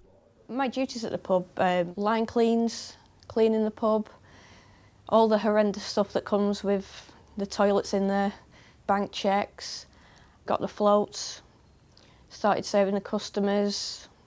I was happy for a while, yes. But after a year with the company, Emma was unceremoniously dismissed after the pub management took exception to some posts she'd made on Facebook. I put a comment on Facebook saying that my head had turned to mush. There were comments that followed saying that I was slagging off the customers, which was untrue. The morning after, I hadn't read the comments, but I got a text message off her asking me to come in for a meeting. As I went in for a meeting that day, she sacked me on gross misconduct. Yeah, basically I was sacked for making a comment on Facebook. I was numb really, because I didn't think she would be able to do it, but there was not much I could say. That was her decision. And Emma had lost more than just her job. I lost where I was living. I had to move back into my parents'. It was hard. Feeling wronged, Emma looked to take legal action. She spoke to a solicitor. Yeah, they thought I definitely had a case. I showed her all the text messages and the messages over Facebook, and she definitely thought I had a case. They went to court. The pub didn't attend the case and instead wrote a letter in their defence. The judge saw the letter that she sent in, and basically the letter had nothing to do with the case. He dismissed the letter and judged it awarded in my favour. Emma was awarded £4,700, but despite the court order, this hasn't been paid. The circumstances are just, it's like we was all friends at one point and now there is nothing there. It's been traumatic, got the money. I still owe my mum and dad money because I borrowed off them while I was out of work. It's still not good. Feeling she had no other option if she was to get the money a court said she was rightfully owed, Emma decided to call in the sheriffs. If Emma's to get any of her money back, she's relying on Sheriff Pete's ability to convince the Golden Cross pub their best interest is in paying this off, here and now. But as Pete knows only too well, getting money out of a pub is never easy. Yeah, I mean, we visit many pubs. Generally, the brewery will own the fixtures and fittings, or will have a debenture over the fixtures and fittings. So potentially the assets of the defendant might be nothing, or it's possibly stock and cash that's in the till maybe. Moments later, they locate what they're looking for. Right, number 6. Yep, Golden Cross. Just pull up outside. They park up and head in. And before they've got anywhere near the bar, they get lucky and run into the pub manager. Hiya. Is there somewhere we can have a chat away from your customers? Just explain, have we got an high court rate to attend here tonight? At this point, we're asked to leave the pub. We film from outside as Pete explains why he's there. He points out he has the power to remove goods to the value of the debt if it's not paid. The pub management are cooperative, but don't have the full amount owed there and then. Pete explains that if they can't pay, he'll have to remove goods to auction to pay off the debt. But Pete would rather take a payment than have to remove goods. Keen to get a result, he outlines ways they can pay off the debt without losing contents, suggesting a part payment for today. Pete comes outside to fetch the card machine. She can't afford the full amount of 4.8 today, but what she's going to do is pay a substantial amount, I think it's around £1,000, and then potentially go into an arrangement. The value of the goods within the pub isn't nowhere near the value of the debt, plus a lot of stuff on rental, etc, etc. So the best option in this case is to take the payment, give her the options to start paying monthly to clear it off, and at least then the debt's cleared. The fact the pub want to pay the debt is great news for Pete. The pub can't pay in full, so he'll have to negotiate the best deal he can for Emma. Eventually, the pub settle on £100 out of the till with a further £1,100 on cards. It's a score for Pete. And with that, it's time, gentlemen, please, for Pete and Dave. A debit card payment of £900, £100 in cash, and then she's had to borrow a partner's debit card to pay another £200 on that. She didn't have the full amount. There weren't really goods there to the value of the full amount, so That's a good result, is that? Yeah, from as far as I can see. Initial payment plus an offer to pay monthly to pay it off. So yeah, good result. With a healthy part of the debt collected and more promised as part of a payment plan, it's a great result for Emma. She'll have £1,200 coming her way soon, and regular payments promise to pay off the rest. I've got a text from my solicitor saying she's agreed to pay £100 a week, so hopefully I will be getting something soon. I'm very pleased with that. The Golden Cross manager told us she had dismissed Emma after she used her phone whilst working and made comments about the pub on Facebook. She said this behaviour had cost her customers and money at a time when the pub industry was struggling. Meet the sheriffs. Let's go and introduce ourselves. Got an High Court writ to attend here today. If it's not paid, we're going to be removing the stock. Their job is to get you your money back. It's about to get physical. It's an arrestable offence to stop me doing my job. If you've been ripped off and don't know where to turn, we need to deal with it now. We're going to remove vehicles to that value. If you're acting on his authority, pay it. if you've been to court but still not been paid what you're owed, are you going to open this building, sir, or am I going to force entry into it? You need to pay this. it's time to call the sheriff. Put your hands on me. I'm going to call the locksmith, effect entry into the premises and remove all the items. Whoa, whoa, whoa, whoa, whoa.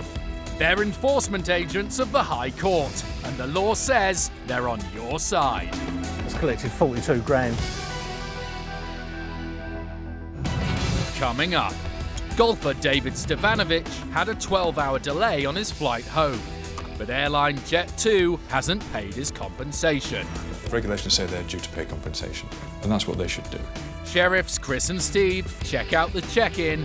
Speak to somebody in regards to a High Court writ. Can they get Jet 2 to pay? Laurie McWilliams went to court on behalf of ski instructor son Matthew. He was entitled to the money and we would do what was required to get justice. They won the case.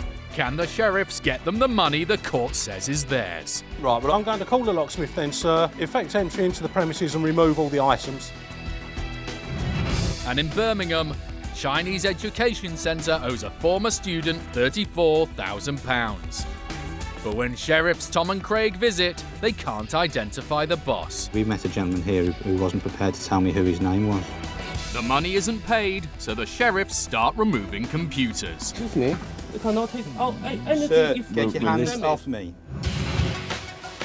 In West Yorkshire, it's the sort of weather that makes some people think of jetting off to sunnier climes. But for sheriffs Chris Pearson and Steve Hockborn, the only warmth they'll feel as a result of their visit to Leeds Bradford Airport will come from knowing they've helped someone to get the money that's rightfully theirs. What was that? You have this in the price list, mate. You'll have to sell your van to get it back. The £2 for 30 minutes, £6 for an hour, and then it just went up. Right, we're at Leeds Bradford Airport. Look for jet2.com. We're here on behalf of David Stevanovic and Mrs. Catherine Stevanovic, who owed a relevantly small sum. To be honest, it's £1,788.73. So what we're looking to do is go to the Jet2 desk, at which point we'll probably be invited up to the office. And then we'll take it from there, see what happens when we get there. But it should be pretty straightforward. It normally is when it comes to airlines. It should be straight in, straight out, no problems. But you never know, we'll see when we get there. The man the sheriffs are helping today is David Stevanovic. His profession is chartered accountancy, but his passion is golf, and that's what he likes to do on holiday. 20 years ago, we discovered a really nice resort called Lagos in the Western Algarve. So every year I'd take the opportunity to book an apartment so that I, my wife and any family members who happen to be free at the time, we can all meet up in Lagos and have a really good holiday. In August 2012, David and his wife Catherine went on their annual holiday to Portugal. 2 weeks booked of pure rest and relaxation. Their holiday teed off brilliantly, with David playing like a tiger on the golf course. And we had a fantastic time. Weather was perfect, and it's always nice to say, I played quite well. I came back from the holiday feeling quite good about my game. You want it to run smoothly. The last thing you need on a holiday is a hiccup either at the start or even at the end. You just want it to go, you just want it to be some plain sailing there. The hiccup occurred on their flight back home, not the result of too much bubbly, but thanks to Airline, Jet2.com. It was about 10 minutes into the flight, the captain came onto the tannoy to say that unfortunately there was a problem with the aircraft, and because of that they decided they would have to go back to Faro.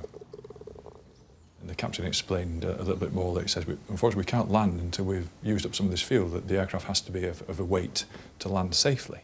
An hour and a quarter later, the 140 passengers landed safely. Then they spent another hour on the plane while engineers tried to fix the problem. Eventually they got to the point where they said, sorry, we can't fix this. We're going to have to take you off the aircraft. Although there were Jet2.com staff on the ground, they themselves didn't know really what was going on in terms of how long we would be delayed. Finally, passengers were informed that the plane couldn't be fixed and they would have to wait for a replacement to arrive from Italy. It's frustrating, it's just inconvenient, and there's nothing you can do about it yourself. You are totally dependent on Jet2.com sorting this out for you.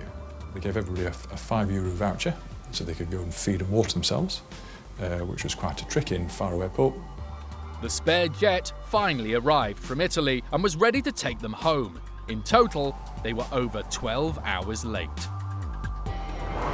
David was disappointed with how Jet2 dealt with the delay. He was determined to get what he was entitled to and sought legal advice. The regulations say they're due to pay compensation, and that's what they should do. Determined to get what was rightfully owed to him, he and his wife wrote separate letters to Jet2, explaining they were on the 12-hour delayed flight, and under European legislation, they were entitled to compensation. The response was mixed. Jet2.com didn't ever get round to acknowledging my letter. I was just completely ignored. But my wife got a letter back saying, on this occasion, they'd looked into the complaint, but they had decided that it was a delay there, certainly, but it was beyond their control, and therefore there was no compensation due. But no details in the letter, it was simply not our fault. Over the next few months, David wrote Jet2.com further letters asking for more details, but there was no response. I think the disappointing thing from a customer experience is that we just felt that we were just being completely ignored or fobbed off in effect. David wrote again, threatening legal action if they didn't supply more information, but again there was no response. This was the final straw, and David took the matter to court. Jet2 didn't contest the case, and a judgment was issued in the Stevanovich's favour, awarding them €400 each. But like the flights, the payment is delayed. To get what's rightfully his, David has called in the sheriffs.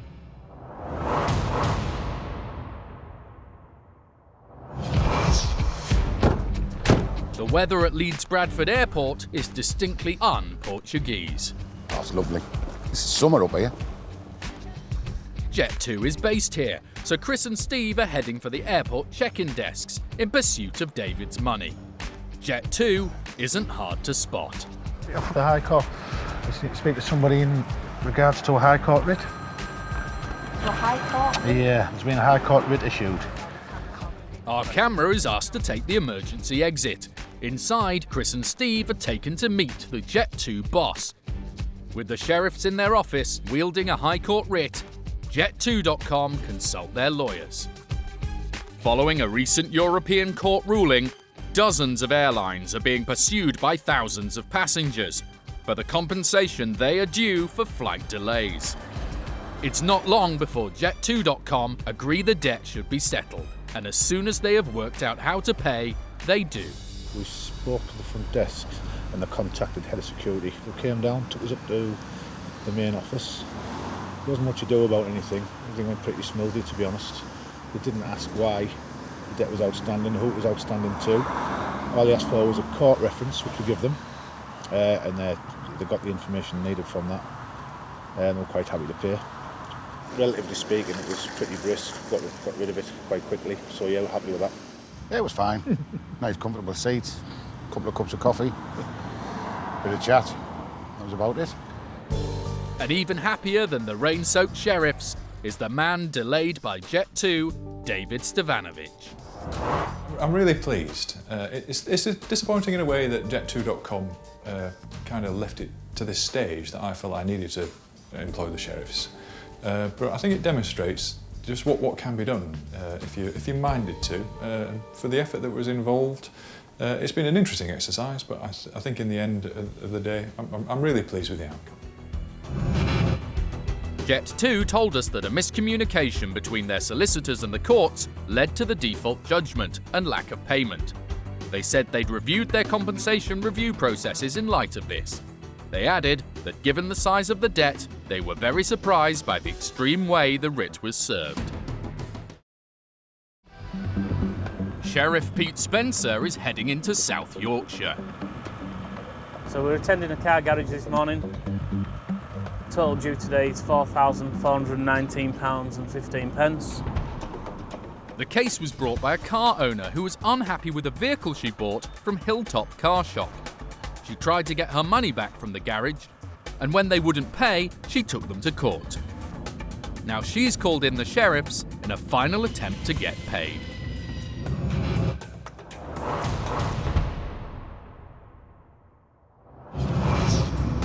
Here we are, Hilltop Car Shop.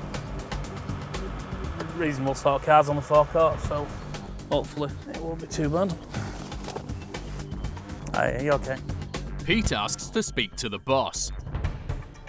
He's not here. Who's in charge today? Me. Right, okay. Do you want to go inside? We'll speak about this, yeah? Hopefully you'll be able to help us.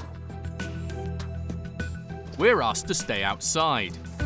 The writ is against the garage owner, but the men in charge today say all the cars are owned not by the owner personally, but by Hilltop Car Shop Limited.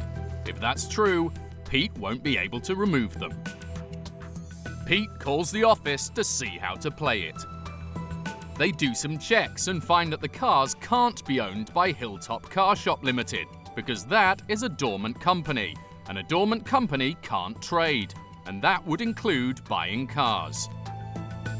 Pete then calls through to the garage owner, who agrees to come down to the garage to see Pete in person. He was supposed to be going on holiday, and Pete's not expecting him to be in a good mood. Everyone's saying they don't want to be here when he comes, so I don't really know if to ring police or I'll just wait and see what he's like when he comes. I've spoken to him on the phone, he was perfectly fine on the phone. While he waits, Pete lists the vehicles on the forecourt he now believes are owned by the garage boss. Soon after, the owner arrives and does not want to be on camera. He says he has no money and cannot pay the debt. Pete says in that case, he'll be forced to remove some of the cars on the forecourt to cover the debt. The owner says the cars can't be removed, insisting they belong to the limited company. But Pete now knows the facts and knows this isn't the case.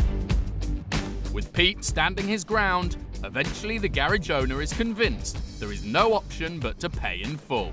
He heads off to find the cash. Half an hour later, he returns, but he's not happy to see our camera outside on the road.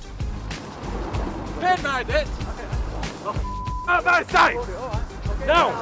He's got money in his hand! Now! Okay, alright, I'm going. Okay, calm down, okay, sorry. With our camera safely inside the van, Pete counts out the money. After a lot of discussion, he has what he came for, payment in full. Yeah, it went well, £4,420.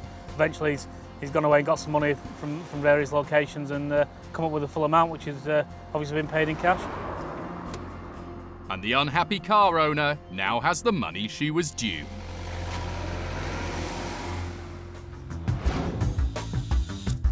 The garage owner told us he had earlier offered to pay back the customer the money she was owed in instalments, as it was a large amount. He said she had refused this offer, wanting her money in full. He said following the sheriff's visit, he had now paid back the money in full. He stressed that he liked to treat his customers properly.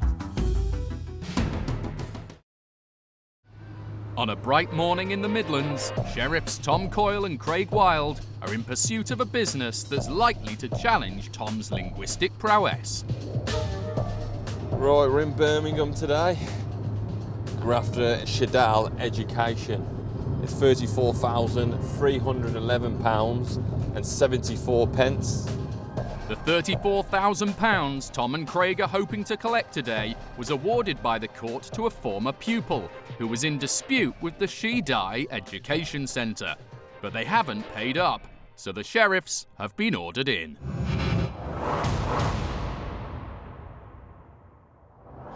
the Chinese Quarter. Got the Chinese supermarket there, brilliant for your spices and all your food. Their powers mean that if the money is not forthcoming, Tom and Craig will list goods to remove and then sell at auction. 4 o'clock, I need to get out and get some change. But first, they have to find the company directors named on the writ. Hello. My name's Mr. Wild, and we're from the High Court. And it's Shane. Shady Education, yes. It's That's here. Yes. 2 different names. 2 names there. 2 names. And the company Yes. here. Shady Education. Yes. Is that yourself? It's this. Right. Yeah. Is the boss about? I can speak to the boss at all. I'm not sure, but I have no idea about All that. right. So we are trying to connect it. Okay, Would, no you, problem. would you mind to? Well, what we have to do, the Yes. court order commands us to obviously stay here until it's resolved. Finally, someone arrives, but he's accompanied by security. Sorry? Who are you, sir? The security of the building. Oh, right. My name's Mr. Wild. I'm an officer of the High Court. Right, yeah. I'm here today with a court order. Craig's credentials have an instant effect on the security man, leaving the new arrival looking for other ways to get rid of the sheriffs. You want to phone the police? That's your prerogative, sir. Not a problem at all. Yeah. But this is a civil recovery action against the education company here. Have you ever heard of the lady called? Craig points out the name of the claimant, who wants to remain anonymous. Yes, I've heard of it. She's a student. Student. Yeah. Well, she has taken the Shady Education, which is the company here, to court, and I'm here with a court order to collect the sum of £34,311. We have contact with the High Court Yeah? because it says not our business. Well, it is your business. It says it all on the lines yeah. there. I think And you're Mr. Where do you record my name? The man seems reluctant to give his name, but he is familiar with the case. We Yes, sent to the sir. court, and the court says there's nothing to do with us. Well, show me. We got sho- all the paperwork. Well, you show me the paperwork then, sir. Okay, you show me the have paperwork. a seat. Have a seat. So I'm going to carry on doing my job because this order tells me to carry on doing my job. Are you saying you've actually received paperwork from the High Court saying that we're not to come out and execute this order? Because I don't think you have. But I'm going to carry on doing my job if the money isn't paid. Excuse me, sir. The man heads off, apparently to find the High Court paperwork. Meanwhile, Tom and Craig start listing the company's assets on paper, with a view to removing them later. ST2 ST2 08 08 100. 100. It's a significant task if they're to raise over £34,000. They're starting with the computers, hoping the threat of removing those and effectively stopping the office from working will persuade the company to cooperate. Zoo Storm. Zoo Storm. Yeah. You cannot take anything from me. We can, sir. No, you cannot take anything from me. No, excuse me. Excuse me. You cannot take anything Sir, if get it's your hands damaged. off me. Anything if it's damaged. That's fine, sir. I told you what we're here for today. You were getting this paperwork, wasn't you? Yeah. With Craig and Tom doggedly listing the computers they intend to remove, the man heads off. Excuse me, sir. There's a lawyer want to talk to you. Finally, the pressure seems to have had an effect. The company's solicitor is on the phone. Well, first and foremost, who's the gentleman with you? Because we met a gentleman here who wasn't prepared to tell me who his name was. Right. Shortly afterwards, a second solicitor turns up and takes Craig into an office to talk to him away from our camera. Craig tells the solicitor that he's been listing goods to remove and auction if need be, to pay off the debt. But although the message was taken on board, a quarter of an hour later, nothing's happened. With no company director and no money, it's back to plan A. Time to turn off the computers. Do you want to start shutting this one down now? Because I want to start packing this away from this end. I'm sorry, I'm not waiting any longer. 川姐能不能赶紧啊？他们开始收卓的电脑了。 They're in the lift. Right. Hello again. Hello. Can we have another quick word? Yes, by all means. The second solicitor is back, though there's no sign of the man from earlier. The solicitor explains that the woman waiting outside is one of the company directors. He says they can immediately raise between £2,000 and £3,000. But Craig says he's spoken to his office, and the minimum they'll accept is £10,000. The director agrees to pay £10,000 of the £34,000 debt now, with the rest to follow. It's a great result for the former student, who will now get some of the substantial sum she's owed. And for Craig and Tom, whose persistence has paid off. As the payment goes through, the solicitor wants to put the company's side of the story. So my name's Regan Peggs, I'm a solicitor. The company does not accept that it owes this debt to the claimant, and in fact there are 3 defendants on this order. They don't accept that they're linked to the other 2 defendants either. It's their intention in due course to apply to have the order set aside. From a practical point of view, of course, they know that they need to open up tomorrow, so they're paying £10,000, which they will hope to reclaim in due course. Thanks for your time. Take care. The sheriffs are walking away with a third of the debt paid, and the goods listed on paper until the remainder is with the claimant. It's a reasonable outcome, given that the value of the computers in the office came nowhere near the £34,000 owed. Yeah, we had to push the point a few times because they were seeking legal advice, and it was getting a bit stale sometimes when a lot happening, where sometimes it had bide in time. So we had to push the point, and it had a desired effect. We got the solicitors there, and Craig having a chat with the solicitor, and managed to drum out the 10,000. Just short of a third of the liability that they paid, with the proposal to pay the remaining balance within the next 5 days. To be fair and honest with you, we're 10 desks and 10 chairs and 10 computers. Sorry, 9 computers. Limited value.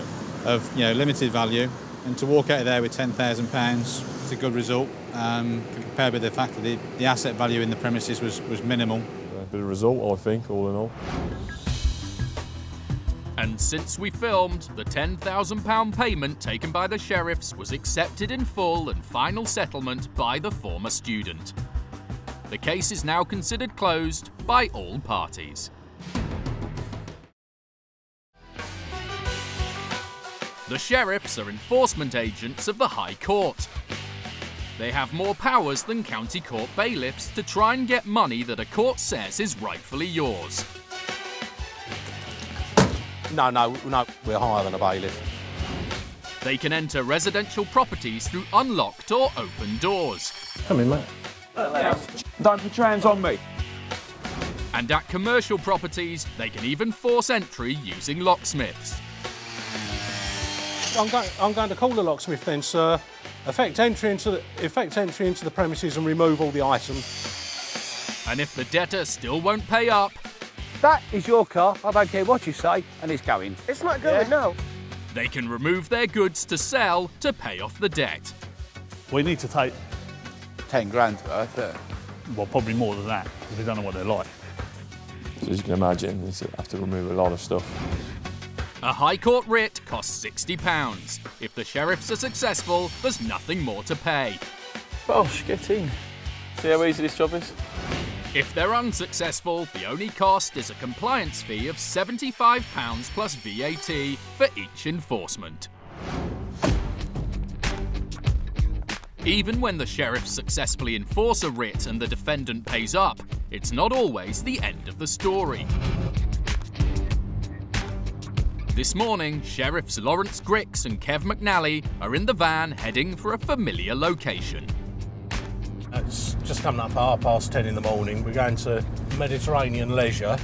We've been to this one before. The gentleman did pay in full, but then he tried to claim that the money had been paid from a different company, etc., etc. So it all went back to court.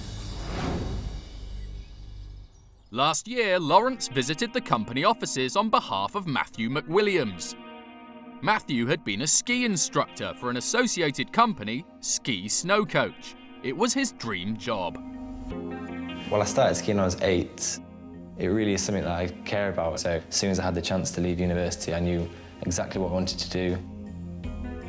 But Matthew soon discovered the job wasn't what he expected. He was having to deal with complaints from unhappy customers. Lots of them. All the problems were being put on me, and I felt as if I was having to come in with excuses for a company that I'd only been working for a week. As the season unfolded, it got worse. Back home, Matthew's dad, Lawrence, realised things were going badly wrong. He was very concerned He wished he was not in this situation, and he felt an awful lot of stress. After 3 difficult and unhappy months, Matthew felt he had no option but to leave the company. He handed in his notice, which he worked out, and came back to the UK. But Mediterranean Leisure hadn't paid him his final wages, and despite many reassurances, they still weren't paid. With Dad Lawrence's help, Matthew took the company to an employment tribunal. It may have been a bad experience, but I worked my notice, I did everything I needed to do, so I knew that they owed me that money. There was no way out of it, really. At the tribunal, Mediterranean Leisure failed to contest the case, and the judgment was issued ordering them to pay the £647 wages. When they failed to do it, Matthew eventually turned to the sheriffs. Got a High Court writ to execute today against Mediterranean Leisure Group. Okay. The managing director threw a spanner in the works, insisting Mediterranean Leisure was not based here but in France, and nothing in the building could be removed. Lawrence was having none of it. It was a battle, but Lawrence finally got the company director to make the payment that was due. We just paid in full. Matthew's dad, Lawrence McWilliams, got the good news that the money was in the sheriff's account. We received notice that payment had been received in full towards the end of last year, and we were obviously delighted and relieved that the matter was concluded. But the McWilliams' delight was short-lived. We received a formal notification from the High Court that an interpleader claim had been received. The payment was being disputed. The money was still in the sheriff's holding account and would stay there until this new legal action was complete.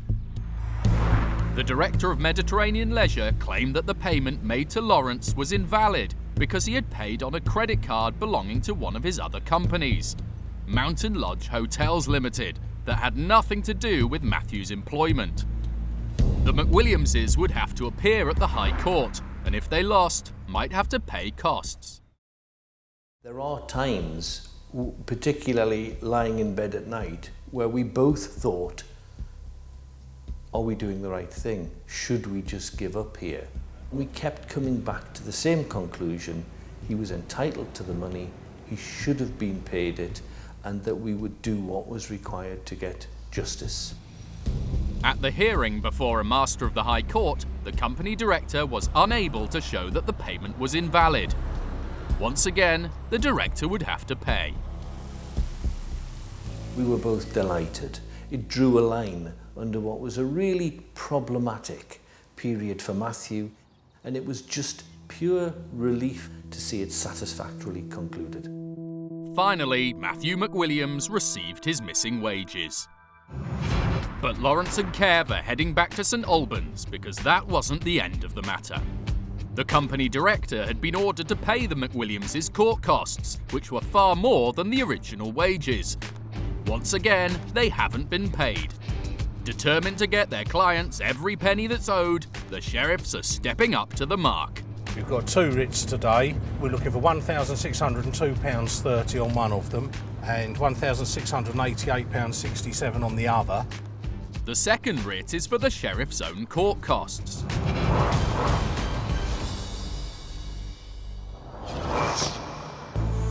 Parking up outside the premises, the signs don't look promising. No, it doesn't look too good when you pull up and there's signs saying offices for sale. But it seems the companies are at home. Yeah, there's still an office up there. Look, that window was open. No, buzzer. Hello there, I'm looking for Mountain Lodge Hotels or Cantabrica Air Brokers. The woman says that there's no one there from those companies. My name's Mr. Griggs. I'm here with some High Court writs, so I need to come in and verify for myself that there's nobody in.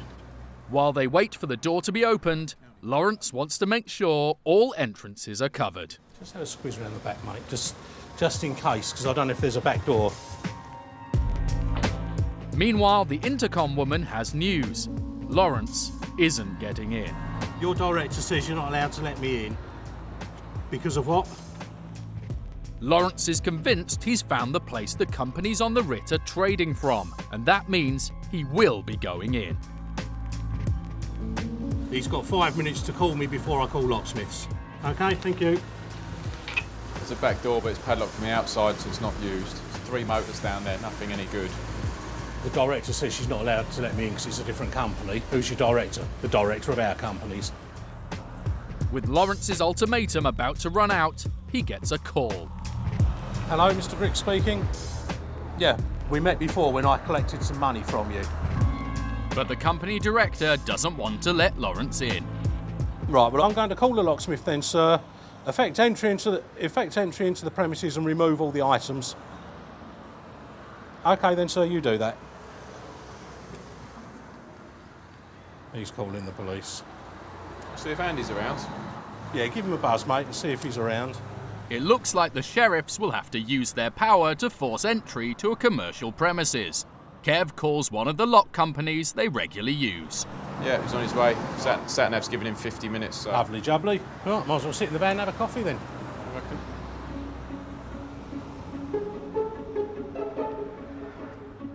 A caffeine break later, and there's still no sign of the director. But his solicitor is on the phone. We're effecting entry into a commercial premises under a High Court writ. If you don't understand all the implications of that and what it carries with it, then I respectfully suggest you speak to somebody who does. Rest assured, we will be forcing entry if we're not allowed peaceful entry, and we will be removing goods from those premises today if these writs aren't paid in full. Right, bye-bye. With the locksmith on the way and the prospect of the bill getting even higher, someone comes out of the building to talk. If you wanted to pay it, how could you pay it? Bank transfer, credit card, debit card. Is that what he's gonna do? That's what I'm trying to persuade him to do. Oh, right. At the moment, worst case scenario is going to be 3495.97. We've got a card, it will go. The pressure seems to be paying off. And to prove the sheriffs weren't bluffing, here comes the locksmith. The lock father. These are matching vans, isn't it? But just in time. The company confirms they are going to pay. And how much you say it was for the card? Debit card, is it? Yeah. £5. £5. Our camera is asked to stay outside while Lawrence goes to collect the payment. And moments later, it's mission accomplished. Full payment again, like that. On to the next one. Let's rock. It's been another battle between Lawrence and the company director. But by applying a little pressure and knowing his rights, Lawrence prevailed again. He's got young ski instructor Matthew McWilliams the court costs a judge said he was due, but which he couldn't get without the help of the sheriffs. High Court enforcement agents will go to any address in England and Wales to enforce a writ, no matter how large or small the company. Today, Daryl Orriton is on his way to Birmingham, to one of the country's largest insurance companies, Direct Line. I'm just coming into Birmingham city centre now. The defendant is Direct Line Insurance. They're looking for just over £12,000. Quite a large amount. Got to be one of the leading insurance companies, haven't they? So yeah, not short of a few quid, let's put it that way. The claim is being made by Devinder Ubi. When his BMW was in an accident, he had it repaired by a Direct Line approved garage, but there were numerous problems. Eventually he had them fixed by another garage and sent the bill to Direct Line, but they refused to pay. When he took Direct Line to court, they didn't contest the case, and an award was made in Devinder's favour, but it was never paid. Although £12,000 is a lot to Devinder, with revenues of over £4 billion, it should be a drop in the ocean for Direct Line. With High Court writ in hand, Daryl heads in to ask for the money. Afternoon.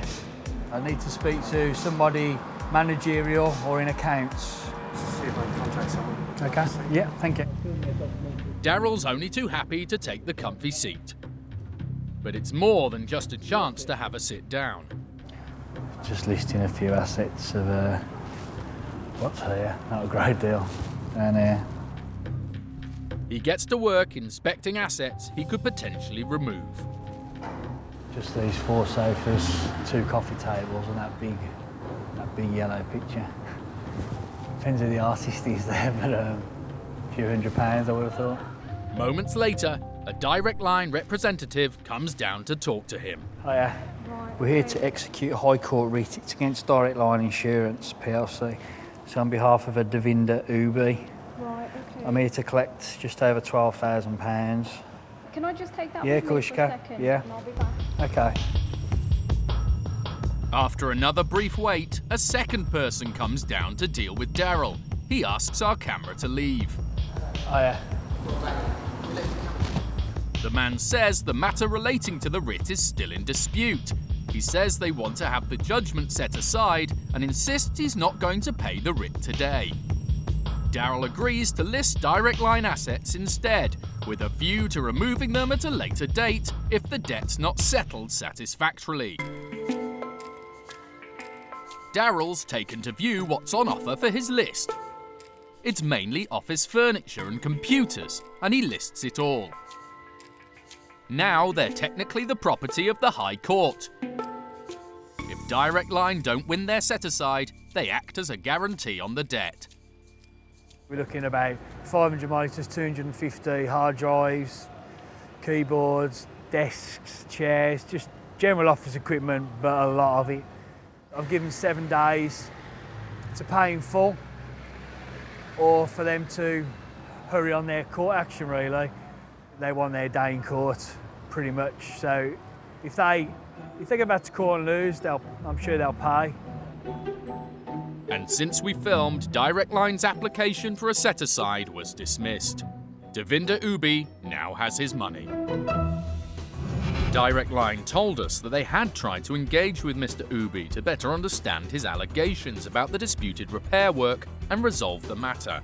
They said at the time they had received the court's order, these discussions remained outstanding, and their solicitors had applied to the court to have the judgment reviewed, but this was not processed in time to prevent the sheriff's visit.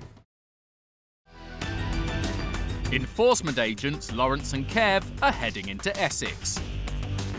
At the moment, we're on our way to Essex to a company called Better Removals and Storage Limited. They've got a store on a farm. And we're looking for £3,688.65. The company they're looking for, Better Removals, certainly didn't live up to its name for the claimant. The case centres around a set of shiny black surround sound loudspeakers, which were damaged by the company when they moved them. Once alerted to the damage, Better Removals made things worse. When the speakers were returned, instead of being repaired, they had suffered further damage. The claimant eventually took the company to court. The case wasn't contested, and he was awarded the cost of replacing the speakers. But he hasn't been paid. So now Lawrence and Kev are going to get him the money he's due.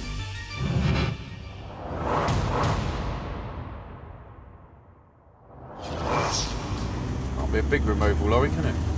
Not getting under these trees.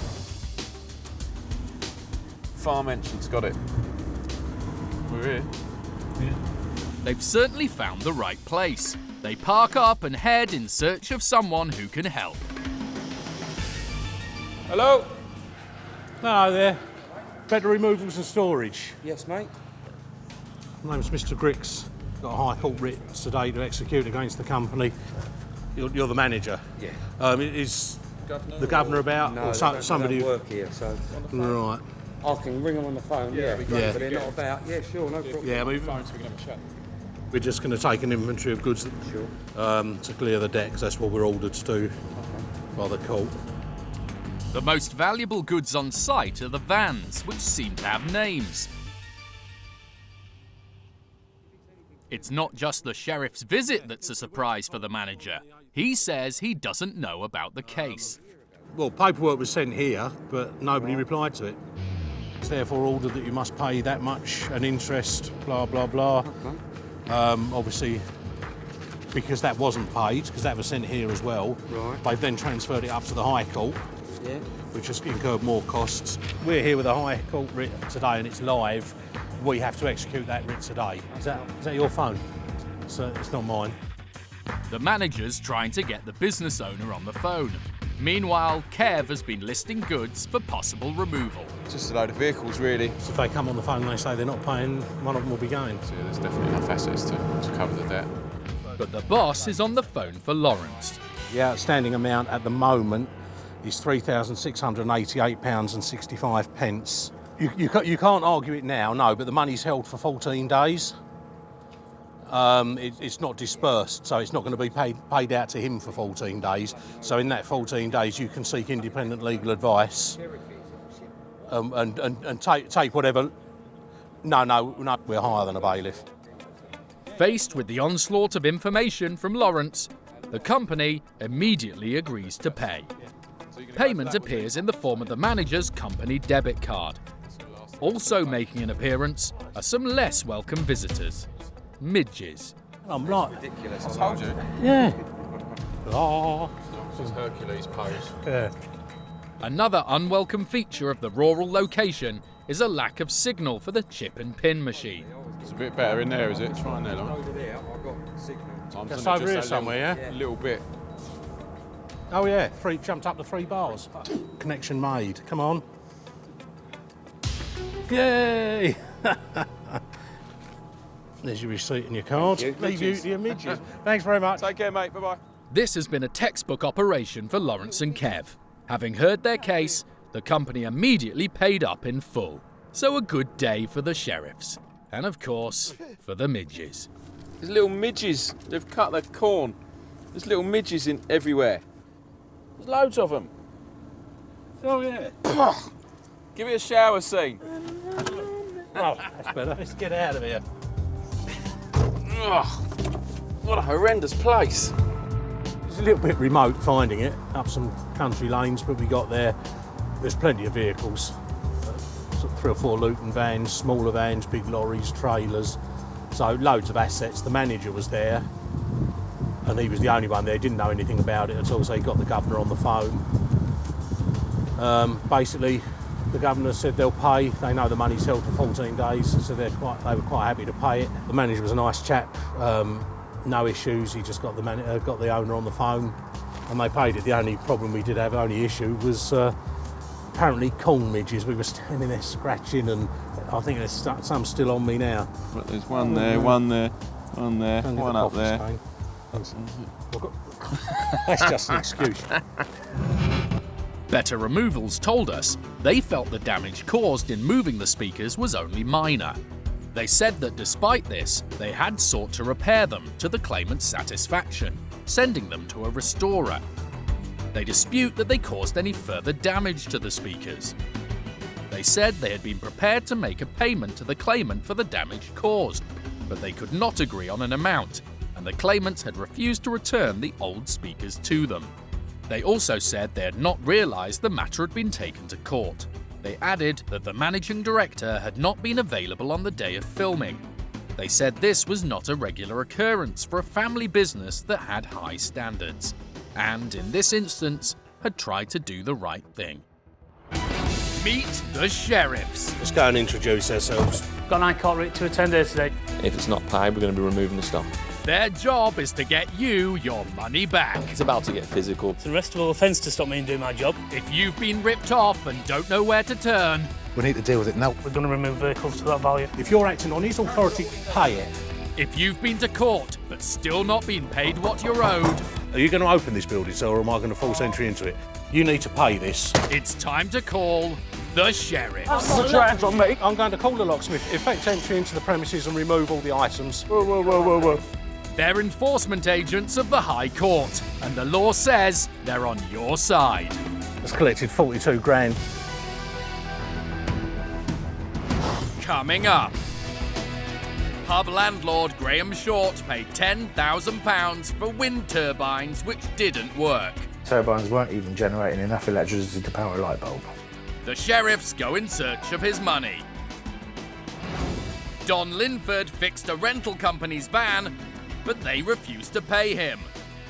I was physically shaking because I thought, well, you know, what have I done to deserve this? You're okay, but I'm still out of pocket. Lawrence and Kev go and find out why. We've got a High Court writ to execute against Purple Spade Limited.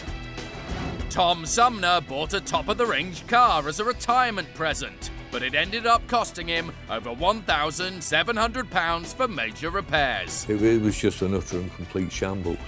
Can the sheriffs get his money back? I've got a live High Court writ. For regular sheriff partners Mark Newton and Tony Smith, it's a very early start this morning. And Tony, for one, is feeling the lack of sleep. God, I just put the heating on. Oh, shut up, it ain't even cold out there. I'm a little bit chilly. I'm getting old, mate. I'm getting old. And I had no tea or coffee. Could have come down to my room for a cup of tea. The sun's not up, but the sheriffs are already on their way to their first job of the day. And it's a big one. We're off to a residential address in Devon. We're looking for amount of £13,500 from a company called Smart Power Products Limited. I believe that this is the director's address.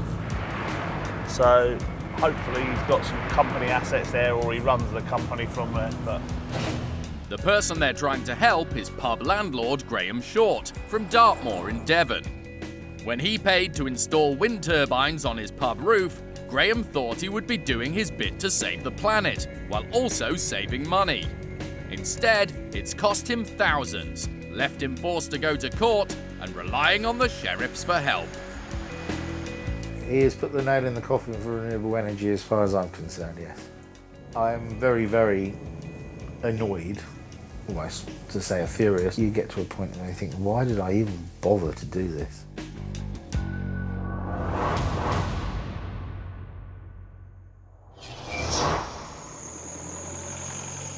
Graham's troubles started when he decided that given his pub's remote location, it needed a backup power supply. Being on the edge of Dartmoor, having notorious power cuts in the winter, we needed an electrical backup system which would keep our gas operation system going. Because as soon as the electric cuts out, the gas cuts out. His search for a new energy system brought him to Smart Power Products Limited, not to be confused with any other company of a similar name.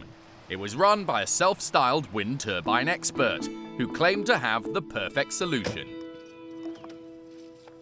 But we were advised by Smart Power Products that we could save up to 25–30% of our electricity bills across the year. And in this economic climate, you've got to save every penny you can where you can. And if the wind's blowing and it's going to produce free energy for me to use to stay open, then that's brilliant. Impressed by the figures and by the design of the wind turbine chimneys, Graham was eager to go ahead. He paid Smart Power Products Limited £5,000 up front to get on with installing them on his pub roof. There'll be two towers looking like chimneys on top of the existing roof. He was delighted to have solved his electricity problems in such a cost-effective and environmentally friendly way. He seemed a very knowledgeable person and the sort of person that you think knew what they were talking about and could supply you with a product that was going to work. I thought I was going to be happy because soon it's going to be up and running, it was going to be all singing and dancing and lovely. But as months passed, Smart Power Products Limited failed to start the job, blaming a series of problems for the delays. Finally, after a whole year, work commenced with Smart Power Products Limited boss installing his revolutionary turbines himself, as shown in these photos. Graham paid another £5,000 for the hardware. But when the installation was complete, the long-awaited wind turbines were far from the mean green electricity generating machines he'd been promised. Basically, they never worked from day one. They would be vibrating and the wind would be catching between the blades, and it would be like similar to a Chinook helicopter going overhead. There'd be a strong thud, thud, thud, thud, thud, thud, thud, thud, thud, thud, thud, thud, thud, thud, thud, thud, thud, thud, thud, thud. But that would be constant all day long. That's all you would hear. Obviously, the main issue was the fact that they just didn't work. So we had them tested out, and the turbines weren't even generating enough electricity to power a light bulb. Smart Power Products Limited tried several times without success to fix the problems with the turbines. Becoming convinced his explanations for why they weren't working were nothing more than hot air, Graham had reached the end of his tether. He turned up, he'd do something, it still wasn't right. He'd turn up, do something else, it still wasn't right. So then I contacted him by email and said, look, enough is enough. I want these things taken down. After talking to the Citizens Advice Bureau, Graham rejected the turbines as being unfit for purpose and demanded a full refund. I bought wind turbines, supposed to generate electricity. They didn't generate electricity, not fit for purpose. You get your money back. Cut and dry. He did acknowledge the fact that they didn't work and acknowledge the fact that he did owe me my money back and was intending on paying me my money back. Graham wanted his ill-fated foray into renewable energy to come to an end. Smart Power Products Limited agreed to take back his noisy turbines and return Graham's full payment. However, with the turbines gone, Graham's still waiting for his money. All I have left is an empty roof. My bit towards renewable energy and a greener environment is gone. And I'm £11,000 worse off for it. Graham's only option left was to take the company to court. When the case was heard, Smart Power Products Limited failed to contest it, and the court ordered them to pay Graham £11,280. But since then, they've ignored the court's judgment and still failed to pay up. Now it's down to Mark and Tony to pay them a visit and ask for the money in person. It's still dark when the sheriffs arrive at the company director's house, and they go to introduce themselves. I think it is.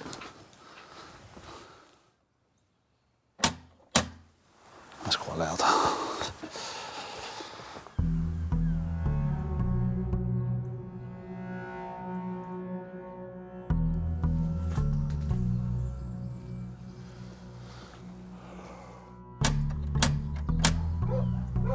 There you go. That's their dog. Mark's knocking has woken up a dog inside, but no one's answering the door. And he's noticed something else that suggests they may have had a wasted journey. I was hoping they're not away because there's metal piled up there. What is it? Yeah, and they might have someone come in and let the dog out on it. Could do, yeah. There's a pile of mail on the side about that big. There's no movement at all. I really don't think there's anybody. With no signs of life from inside, the sheriffs are about to leave when suddenly Mark hears something. Oh, well, Tone. Someone here now.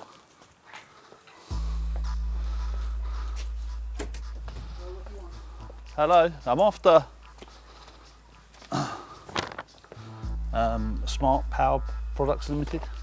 It's about an outstanding High Court writ that's been issued.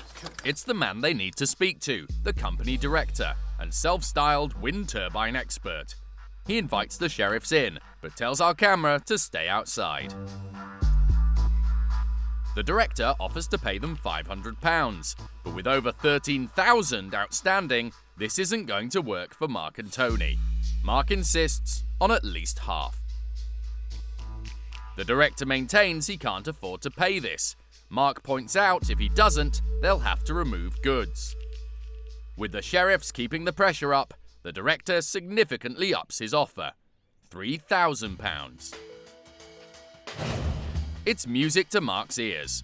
With night turning to day, they're leaving with money in the bank, and an offer from the director to settle the rest of the debt in monthly instalments. Got a quarter of the debt, yeah. He's not happy, but you know, unfortunately we've got the writ and he needs to pay that. I wouldn't be surprised if in the pile of letters there is the original court paperwork that he's just not opened and done anything with. If the defendant doesn't keep making payments as promised, the sheriffs will be back to remove goods to cover the debt. It's been an effective morning's work for the sheriffs. More importantly, it means Graham Short will finally get at least some of his money, even if he'll have to look elsewhere for an alternative means of backup power. Well, I'm glad that the sheriffs have managed to go around and see Smart Power Products and retrieve at least some of my money, which is a start, I suppose. I feel confident I will get all the money eventually. Now the ball is rolling and the sheriffs are involved in the matter, then yes, we'll keep on top of it until we do get it all. The director of Smart Power Products Limited told us he had warned Mr. Short the technology was experimental and might not be ready to begin with. He said he thought Mr. Short was aware the product would continue to be developed in situ. He said early on he had offered a refund, which he says Mr. Short had refused. He said he personally accepted full responsibility for the problems and apologised to Mr. Short. He also explained why he hadn't got the court paperwork earlier, saying in today's world post was old-fashioned, with most people relying on their email instead. Since we filmed, no more payments were made by Smart Power Products Limited. The sheriffs attended the address again, but there was nothing there for them to remove. With no further instructions from the client, the case is now considered closed. Today, Sheriffs Lawrence Grix and Kev McNally are on their way to Oxford, home to one of the world's finest universities. Never wanted to go to Oxbridge, so I had no real incentive to work hard for my A-levels, which is why I failed them.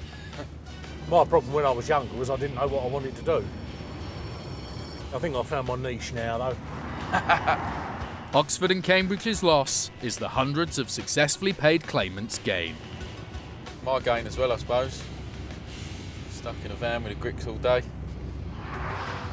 Lawrence and Kev may not have fancy letters after their names, but when it comes to executing High Court writs, they do it with honours.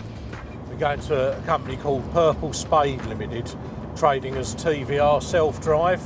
Unfortunately, it's not TVR sports cars. It's just a van rental place on a farm, I believe, from when I looked at it. They owe a total of £4,292.39. The claimant is Oxford Vehicle Servicing Limited, so presumably our debtor company has had vehicles worked on or serviced and basically not paid their bills.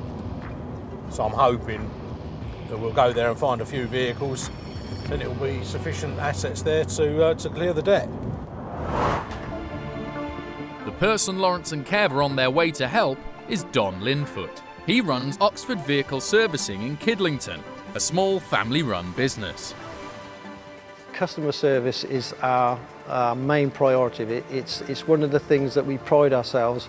People come back year after year. I take it personally that, you know, I want people's vehicles to be done, I want it to be done right, and they go away happy. It was in that spirit that Don's garage received a broken-down minibus from Purple Spade Limited, a local van rental company trading as TVR self-drive. After that, he just kept using us all the time, so we built up this bit of a relationship.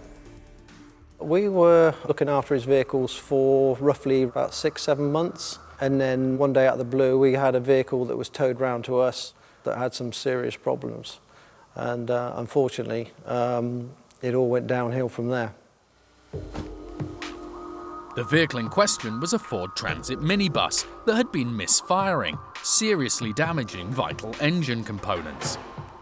Don's mechanics replaced the visibly damaged parts, but with limited success. After the engine started up, we knew there was going to be some serious problems with this. It didn't sound good, it didn't perform very well. Purple Spade agreed to have a number of replacement parts fitted to repair the engine. To keep his customer happy, Don offered the owner a deal. I would credit him for the work that we'd done, but obviously I would charge him for the replacement engine that we were going to fit. So that's what we did. We fitted a replacement engine and everyone was happy. Despite doing what he thought was a generous deal, Don didn't receive any payment. It left him out of pocket and increasingly frustrated with having to chase the money. Don decided enough was enough. It was time to visit the director of Purple Spade Limited face to face. Jack and myself, my son, walked into the reception and I said, we've come round to collect a cheque from yourself for the work we've carried out. And that's when he came up with the excuse that they had problems with the vehicle. We'd done a little bit of research. We went to a local garage where he has the vehicles MOT'd, and I went round there, and they had told me that he'd gone through the MOT with no problems at all. So I knew just by looking at him, he was never ever going to pay me. I was physically shaking because I thought, well, you know, what have I done to deserve this? You're okay, but I'm still out of pocket. I could feel the hairs on the back of my neck stand up. So we just turned around and walked out.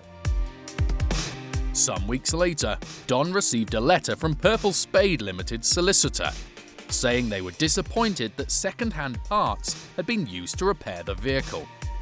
They said they specifically asked for new parts to be used in the repair of the van. It's a matter Don disputes. Knowing that he'd exhausted every avenue to try to get paid, Don took legal action against Purple Spade Limited. In the end, I needed peace of mind myself, sort of have a conclusion to the whole thing. That was when I decided to, fight it out in court. On the day of the hearing, Purple Spade Limited didn't attend court to contest the case. The judge ruled in Oxford Vehicle Services' favour, awarding Don £3,106.27. Once the judgment was made, they were given 14 days to make payment. Again, we never saw any payment, so we just had to make the next step. And the next step has been to call in the sheriffs.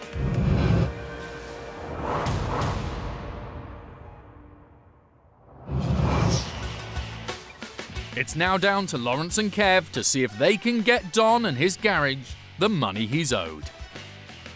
It's behind here. Is it? So your self-drive, do we go? Hi there. Morning, looking for Purple Spade Limited. Yeah. Trading as TVR self-drive. You've got a High Court writ to execute against Purple Spade Limited. Right, well, the young lady's just said, yes, that's us, so I'm not leaving, no. Our camera is told to leave the building, so we film from outside. Not wanting to leave the sheriffs waiting, the receptionist gets the company director on the phone. Lawrence fills him in on what they're doing there. The company boss explains that Lawrence has got the wrong company. He says TVR is only a trading name, and although Purple Spade Limited was registered at the premises, it no longer exists. It is now home to Pink Spade Limited. Lawrence asks why, if that's the case, the director of Purple Spade Limited has chosen to speak to him. Lawrence also wants to know exactly which company owns the assets on site, and tells them that he plans to carry out a diligent search of the premises. The man says he's going to come down and show Lawrence proof of what he's claiming. But until the company director arrives with proof of who owns the vans, Kev makes a list of all the vehicles with TVR logos, with a view to removing them later if need be. And he spots a distinctive-looking car across the road. Bad boy with the old flippy lights. I think Lawrence used to have one of them. So the old Ford Lincoln out there. Is that what that is? Yeah. See the flippy lights on it? Yeah, it's a Ford Lincoln. The cruise down memory lane is interrupted by the boss of Purple Spade Limited, who arrives at speed. I'm guessing the fact that Pete just nearly got run over, and this is our man. As the director leads them upstairs to his office, Lawrence has only one thing on his mind. Can the boss prove Pink Spade Limited bought the assets from Purple Spade Limited? The first paperwork he shows them proves the vans are on finance. Lawrence knows this means he can't remove those vehicles. He tries a different tack, pointing out he can remove all the computers and phones unless it can be proved they don't belong to Purple Spade Limited. The boss says the paperwork for these is with his solicitors. Lawrence says until this proof arrives, he's taking the assets into protective custody. The man leaves to get the paperwork from his solicitors, which he believes will stop the sheriffs from removing goods. Lawrence takes the opportunity to do some more digging, and it's not long before he strikes Purple, finding recent paperwork in the name of Purple Spade. So Purple, there's another one. From Purple Spade Limited, amount due to that. Right, he's had it. I've got him now. Reckon? Yep. I told him I was going to do a diligent search, didn't I? Ready for battle, Lawrence is armed with invoices that show Purple Spade Limited is still trading from these premises. But instead of bringing back evidence proving Pink Spade Limited bought the assets from Purple Spade Limited, the company director returns with his solicitor's advice: pay now and try and find the missing proof later. It's taken Lawrence and Kev over 3 hours of digging to get payment, but they finally got there. He claims that all the assets owned by Purple Spade have been bought by Pink Spade. He couldn't really evidence much of that. The vehicles there was paperwork for, but nothing else. There was no sign of any transfer of money for the assets or anything like that. And eventually, after speaking to his solicitor and us being in there for nearly 3 hours, we did collect full payment on a credit card. He is going to dispute the fact that he wants the money back, and he's going to dispute the claim. We'll have to wait and see. Can't do any more than take full payment, so that's a pleasing result. Good way to finish. It was long-winded. Finally, the sheriffs have done what no one else could: get Don Linfoot the money that's rightfully his. It was a great weight lifted off of me. It was nice that the sheriffs have done what they're supposed to do, and I owe them a great deal. I know that they drive vans, so if they're ever passing, they can always call in and we'll have a look at it for them. The boss of TVR Self-Drive told us he disputes the fact he ever agreed to second-hand parts being installed in the engine refit, and says he specifically requested that the parts should be new ones. He says the van twice broke down, costing Purple Spade money in both repair costs and through being unable to hire out the vehicle. He said he accidentally failed to attend the court hearing in part because of serious family issues which distracted his attention. He said Pink Spade Limited paid the debt under protest to ensure the removal of the enforcement agents. He added that the company intends to take action to recover the money paid out to the sheriffs, as they are not the judgment debtors. Despite this, no further action has been taken by Purple Spade. And Don Linfoot now has the money he was owed, in full. There have been sheriffs since Saxon times, and they only enforce High Court writs. I'm here with a court order to collect the sum of £34,311. If you've been awarded money by a court but haven't been paid, the sheriffs can enforce a writ and get you what you're owed. It hasn't been paid, so he's transferred it up to the High Court for enforcement purposes. Once inside commercial premises, they don't have to leave. Basically, we're here today to remove goods from the premises to clear his I debt. suggest to stay outside. No. And they don't give up easily. I mean, I can go into anywhere and they can tell me the name's changed. Unless you show me proof, then it means nothing. You can't tell us things, you need to prove things. The onus isn't on us to prove anything at all. And if the debtor won't pay, they have the power to remove goods and have them sold at auction to pay off the debt. Our job here today is to ask you for the money. Right. Unfortunately, we can't pay. Then we're to remove goods in lieu of payments. Are you going to pay in full, sir? Right, I'll get a crowbar out of my van.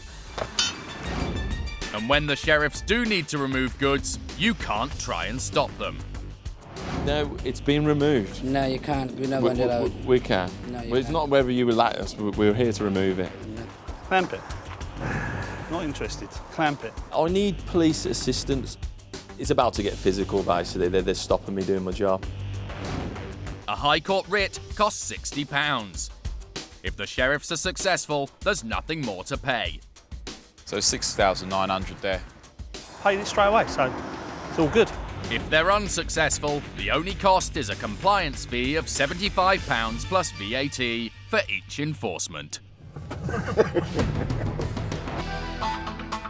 Today, Sheriffs Pete Spencer and Dave Crabtree are in Lancashire, on their way to a car garage whose attempts to fix a car left it in a worse state than when they were first given it. The man they're on their way to help is Tom Sumner, also from Lancashire. Right now, he drives a BMW 7 Series, a nice car. But a year ago, he was driving a Jaguar. A civil servant, he bought it as a retirement present. It was a car he loved. XJ8, 3.2, deep red colour with beige upholstery, all the bits and pieces. Just a really nice looking car. I always fancied a Jag, and this one came up and it was too good to miss. Tom had a great time driving his beloved Jag on regular visits to see his son in Surrey. But a few months after buying it, he noticed it was starting to leak coolant. Wanting to fix the problem as soon as possible, he decided to take it into a garage. Luckily, he knew just the place, Walton Summit MOT Centre, where the garage boss had previously done work for him. This is a garage here, Walton Summit, that was supposedly looking after my Jaguar and didn't. I had used him previously just for general servicing, and I'd not had a problem with him. So I took it back to him and expected him to do it fairly quickly, and as far as I was concerned, it was just a minor leak, probably a hose loose or something like that. A week after leaving the Jag with them, he went back to collect it. But according to the boss of Walton Summit MOT Centre, the simple repair that he'd expected had turned into a major job. He then proceeded to tell me that there was a problem with the radiator, problem with the water pump, problem with the thermostat, and he'd replace them all.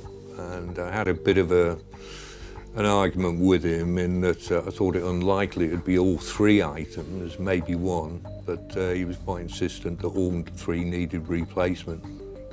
So I paid him, although I was a bit sceptical, and to get the car back. But despite having changed all three items, the Jag had gone from bad to worse. I took it to work, and on the way back from work, the whole heating system or the coolant system collapsed, and I lost all the water out of the car, and I had to have the car recovered and sent back to him that evening. The garage boss promised to fix the new problem in 2 weeks, but it was a month before Tom got his car back.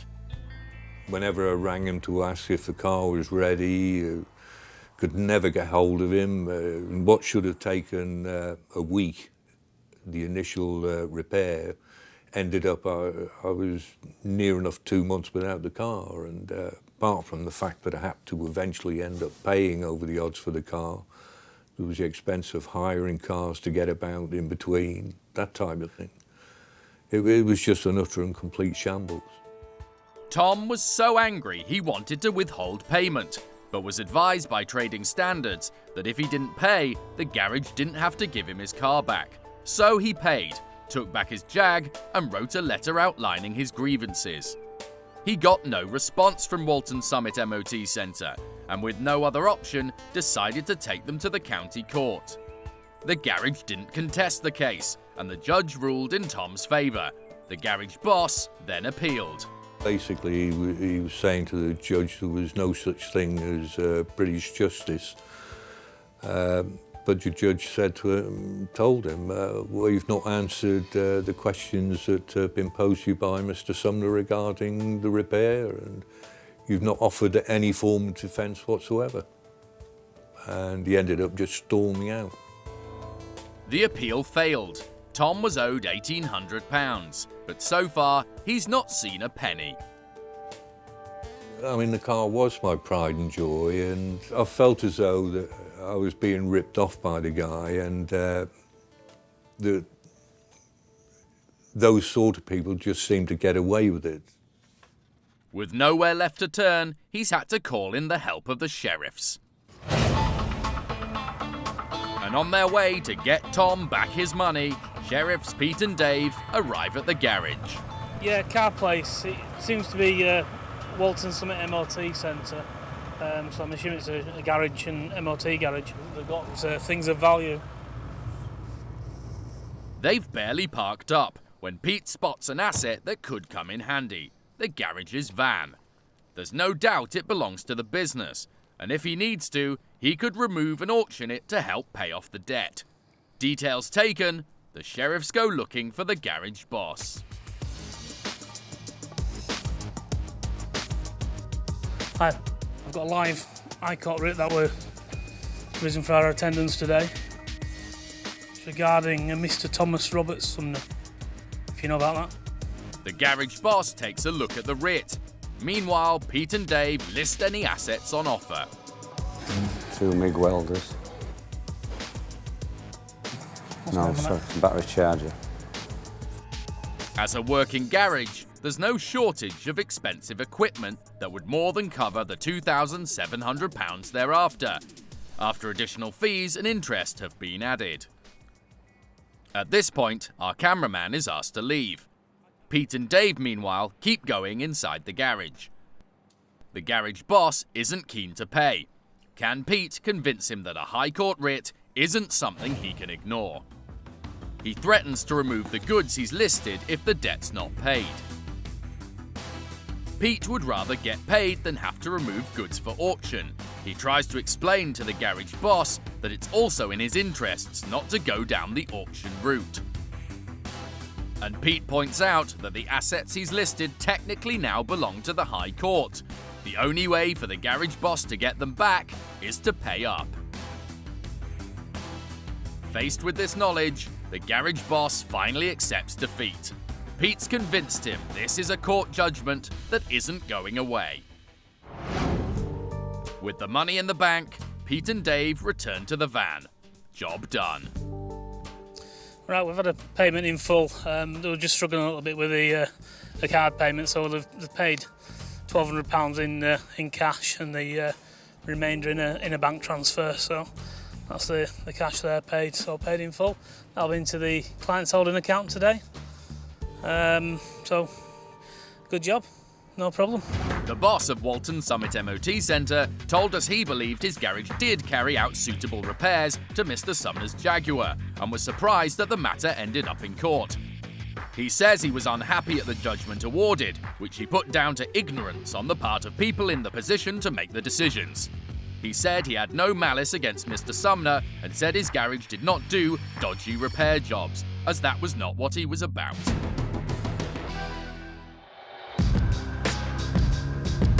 Being a sheriff is not a 9-to-5 job. This morning for Daryl Oraton, ready for action, and Mark Povey, it's a case of up with the lark, as they're on their way to meet a debtor in the Midlands. You can hit the defendant first thing. We're looking for, £5,173.79. Hopefully, don't need to wake him up, he should be ready, waiting for us. The man they're visiting has fallen into a dispute with an ex-associate over a BMW 5 Series car he agreed to buy but has so far failed to pay for. You have reached your destination. It may be pitch black and they may be tired, but that won't stop the sheriffs going to work to get the money rightfully owed.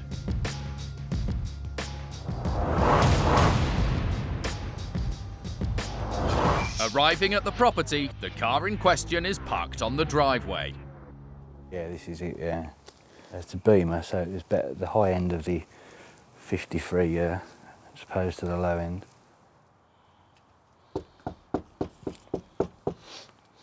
No one seems to be up. Daryl heads for the front door. There's not much they can do but knock. And knock. And knock.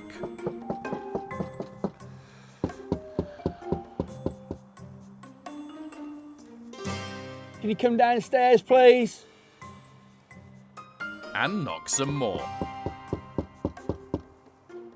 And wait. But there's still no sign of the debtor, and Daryl's knocking is upsetting the neighbours. Sorry about the disturbance. Either the debtor isn't in, or he's dead set on ignoring the sheriffs. Concerned neighbour. Either way, there's not much Daryl and Mark can do about it. They decide to wait in the van to see if anything stirs. Daryl takes precautions against what the dawn may bring. 40 minutes later, and dawn finally breaks. But will the daylight bring a change of luck for Daryl and Mark?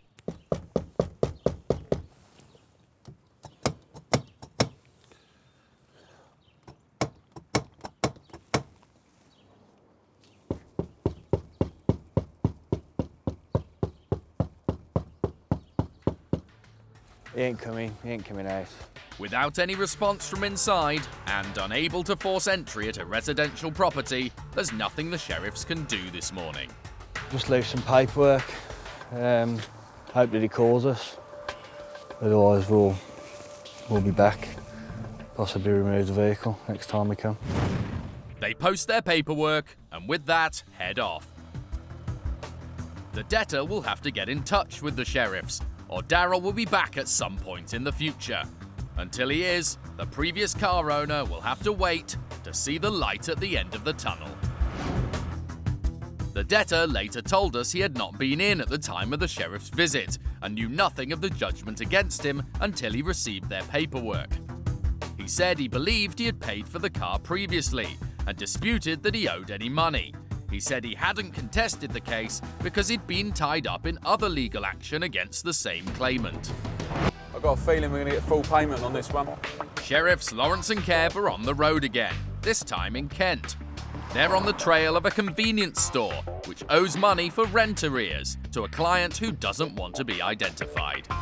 We're heading to it's a convenience store. So we're hoping we'll find sufficient assets in there. He has been visited before, has paid money before. There's a total of just over £10,000 already been paid, but despite writing to him, the balance hasn't been paid. So we're looking today for £1,401.08. And hopefully in a convenience store, and given the fact that he's paid so much money already, we should be able to collect in full on this one.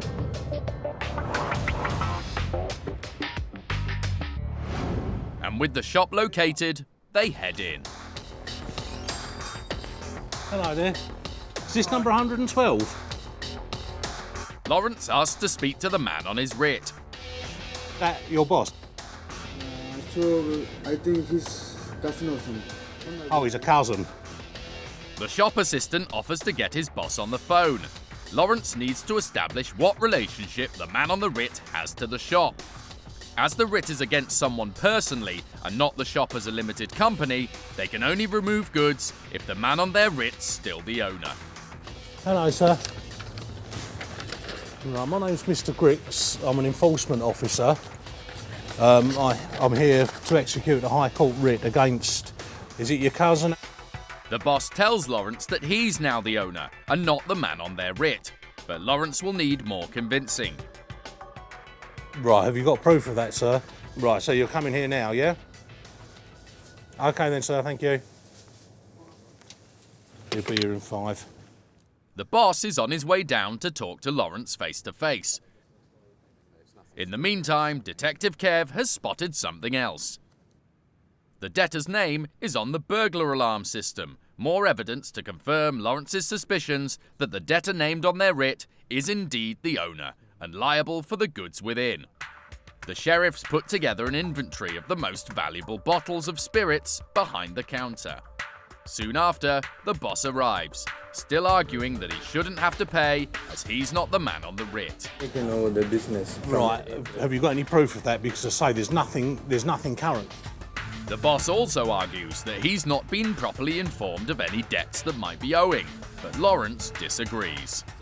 I'm just saying, it's not even fair. You didn't even send us a letter that, okay, this money you're supposed to pay, and if you don't pay within this time, and then we're going to do all these things. Since June, we've written to you a couple of times, so, unfortunately, sir, the ball is in your court. Unable to prove the man on the writ is no longer the owner, and with the shop's assets in jeopardy... The aftershock, sidekicks, corkies, stuff like that. The boss has no other option but to give in. So you got a card machine, I can pay now. Sorry? If you got a machine, I can pay straight away Yeah, now, yeah? okay. My colleague will go and get the machine out of the van. Not even Lawrence was expecting that. But will payment really be this simple? Can I give check? No, my colleague's got the card machine. It needs to be done by... I haven't bring my card. Well, you need to go and get it then, sir. We only take cleared funds. We don't take cheques. How much is the total? It's on there, £1,401.08. With no card to hand, the boss instead heads for the till. Can someone count this? The sheriffs are in business. Finally, some hard currency. 200, 7, 8, £1,401.08. Well, I haven't got a 2p piece to give you, I've got no change. Okay, so if you start to sign and print for me, so you've paid in cash, no balance. Okay. So then you won't see anybody again. And with that, the sheriffs are off to their next job, with £1,400 in pocket. Another successful enforcement means another debt paid in full. That should be the end of that. Okay, sir? Thank you. All the best for the next show. The defendant apparently is in India at the moment, so his cousin came down. Apparently he's taken over the lease of the shop and everything in there is his. But he paid on behalf of the debtor. He just paid us in cash. Meet the sheriffs. Let's go and introduce ourselves. Got an high court writ to attend here today. If it's not paid, we're going to be removing the stock. Their job is to get you your money back. It's about to get physical. It's an arrestable offence to stop me doing my job. If you've been ripped off and don't know where to turn, We need to deal with it now. We're going to remove vehicles to that value. If you're acting on his authority, pay it. if you've been to court but still not been paid what you're owed, Are you going to open this building, sir, or am I going to force entry into it? You need to pay this. it's time to call the sheriffs. Put your hands on me. I'm going to call the locksmith, effect entry into the premises and remove all the items. Whoa. They're enforcement agents of the High Court, and the law says they're on your side. It's collected 42 grand. Coming up, this central London guitar store sold a customer's classic guitar and then kept her money. Can the sheriffs change their tune? I'm going to call out locksmiths and effect entry, and I will be removing all the goods from the premises today. Matthew McWilliams wasn't paid over £600 of wages by a holiday company. I knew that they owed me that money. There was no way out of it. Can the sheriffs get him what he's owed? So I'm here to remove assets, and the only way to prevent further action is to pay in full. And Graham Masnick's motor had seriously faulty locks. I couldn't even take the key out. The ignition barrel at the time was very angry. Graham had to shell out for the repair. Morning. Can sheriffs Lawrence and Kev get him his money back? We're ordered here today to remove goods, and the only way to prevent further action is to pay in full.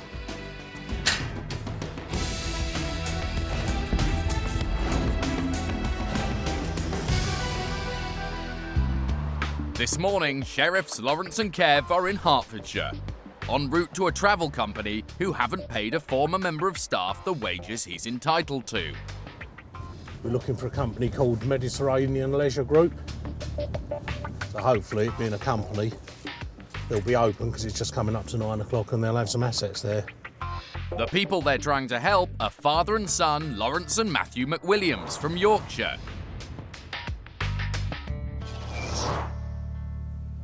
Their problems began when, after completing his studies, Matthew decided to pursue his dream of working as a ski instructor in the Alps for a season. Well, I started skiing when I was 8. It really is something that I care about. So as soon as I had the chance to leave university, I knew exactly what I wanted to do. For years, Matthew had looked forward to a winter working the slopes. But instead, it's left him owed money, fighting through the courts, and relying on the sheriffs for justice. After he took a job with a company he quickly came to regret. Matthew's search for a ski season job brought him to a company called Ski Snow Coach, specialising in winter sports holidays. It seemed exactly what he'd been looking for. It just me skiing from 9 to 5 with meeting new people every week, which I enjoy. So for me, it was a perfect job. Matthew excitedly accepted a contract through a company called Mediterranean Leisure Group Limited. He was to be a guide for a full season at one of Ski Snowcoach's French mountain resorts. The company provided free coach travel to France and a 10-day training camp for new staff, which Matthew found an enjoyable way of breaking the ice with his new colleagues. Being around people my age, learning new tricks about guiding, about my new job, I really enjoyed it.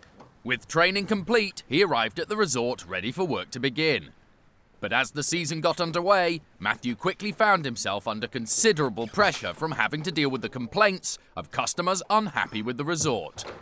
All the problems were being put on me, and I felt as if I was having to come in with excuses for a company that I'd only been working for a week. Back in England, Dad Lawrence soon became concerned his son's job wasn't what he'd hoped for. I don't think he quite wanted to tell us how bad it was. None of us want to say, well, actually, this dream opportunity is turning into a nightmare. After 3 grueling, unhappy months at the resort, Matthew had had enough. At that point, I could see that, I didn't want to be part of this. I didn't enjoy working for the company, so I handed in my notice, which I was happy to see out because it was part of a contract of employment. Matthew worked his full 3-week notice period before returning to the UK.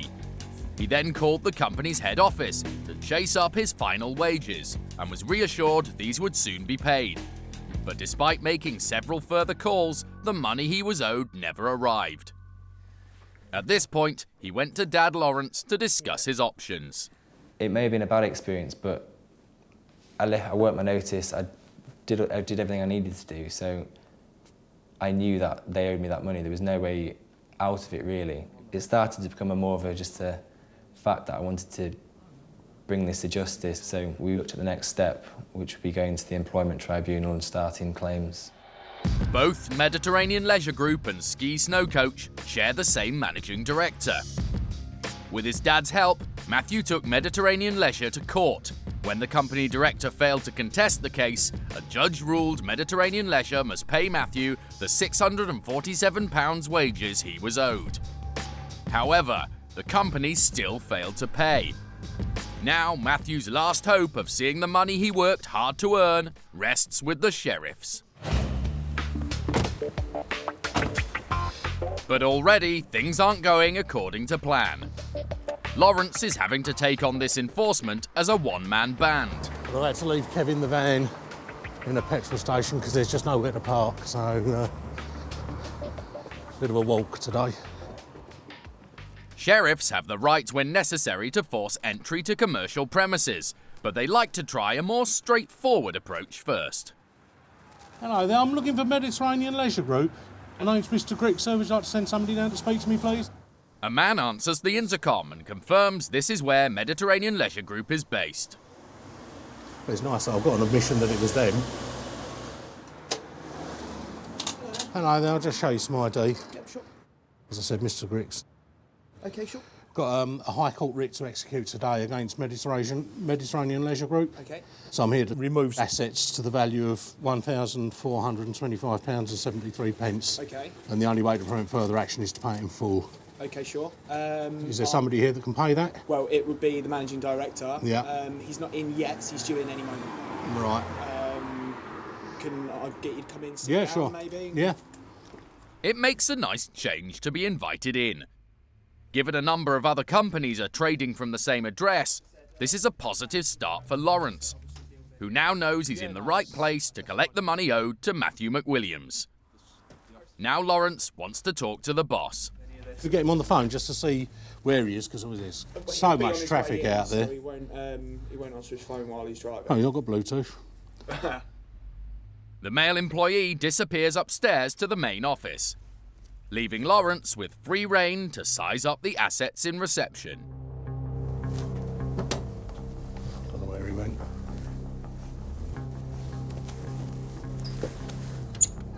Hello there. His exploring is interrupted by another member of staff, who says the company he's after isn't based in the building. This contradicts what he's already been told. Mediterranean Leisure Group are here because the gentleman who answered the intercom to him, he said, yes, that's us. So we're looking to remove all goods within the premises until it's proven who owns them. Unconvinced, Lawrence follows the woman upstairs to the main office area. he isn't prepared to waste any time and gets on with listing all the goods in the office for potential removal. It's not getting the usual reaction. No one seems to care. And there's still no sign of the boss. We're here today to potentially remove the goods if payment isn't made, so... Yeah, but that's after a few days or something. No, not necessarily. Any goods that belong to Mediterranean Leisure Group can be removed and, if necessary, sold to pay off their debt to Matthew McWilliams. But despite Lawrence's outwardly confident stance, he's aware he's not in the strongest of positions. No, they don't seem like they're willing to do anything particularly, do they? It's a bit of a hard one, to be honest. They've already made a claim that the company isn't here. It's not noted outside anywhere. Half an hour after Lawrence made his entrance, the director of Mediterranean Leisure Group finally arrives. We're asked to wait outside as he invites Lawrence into his private office. The director is adamant the company and all of its assets are based in France, meaning nothing in this building belongs to them, and therefore the High Court writ cannot be enforced. Lawrence says until he sees proof of this, he's entitled to seek the removal of all the assets unless the debt's paid. Unable to prove the goods in the office don't belong to Mediterranean Leisure Group, the director realises the only way to get rid of the sheriff is to pay up, in full. In this battle of wills, Lawrence has come out on top. It's the end of an excellent morning's work for Lawrence, who single-handedly managed to get young Matthew McWilliams the money he's owed. Paid in full, yeah, but the onus isn't on us to prove that he does own something, it's on him to prove that one of his other companies own it, or a third party to prove that they own it, which I think he was unable to do, basically, so he just paid in full.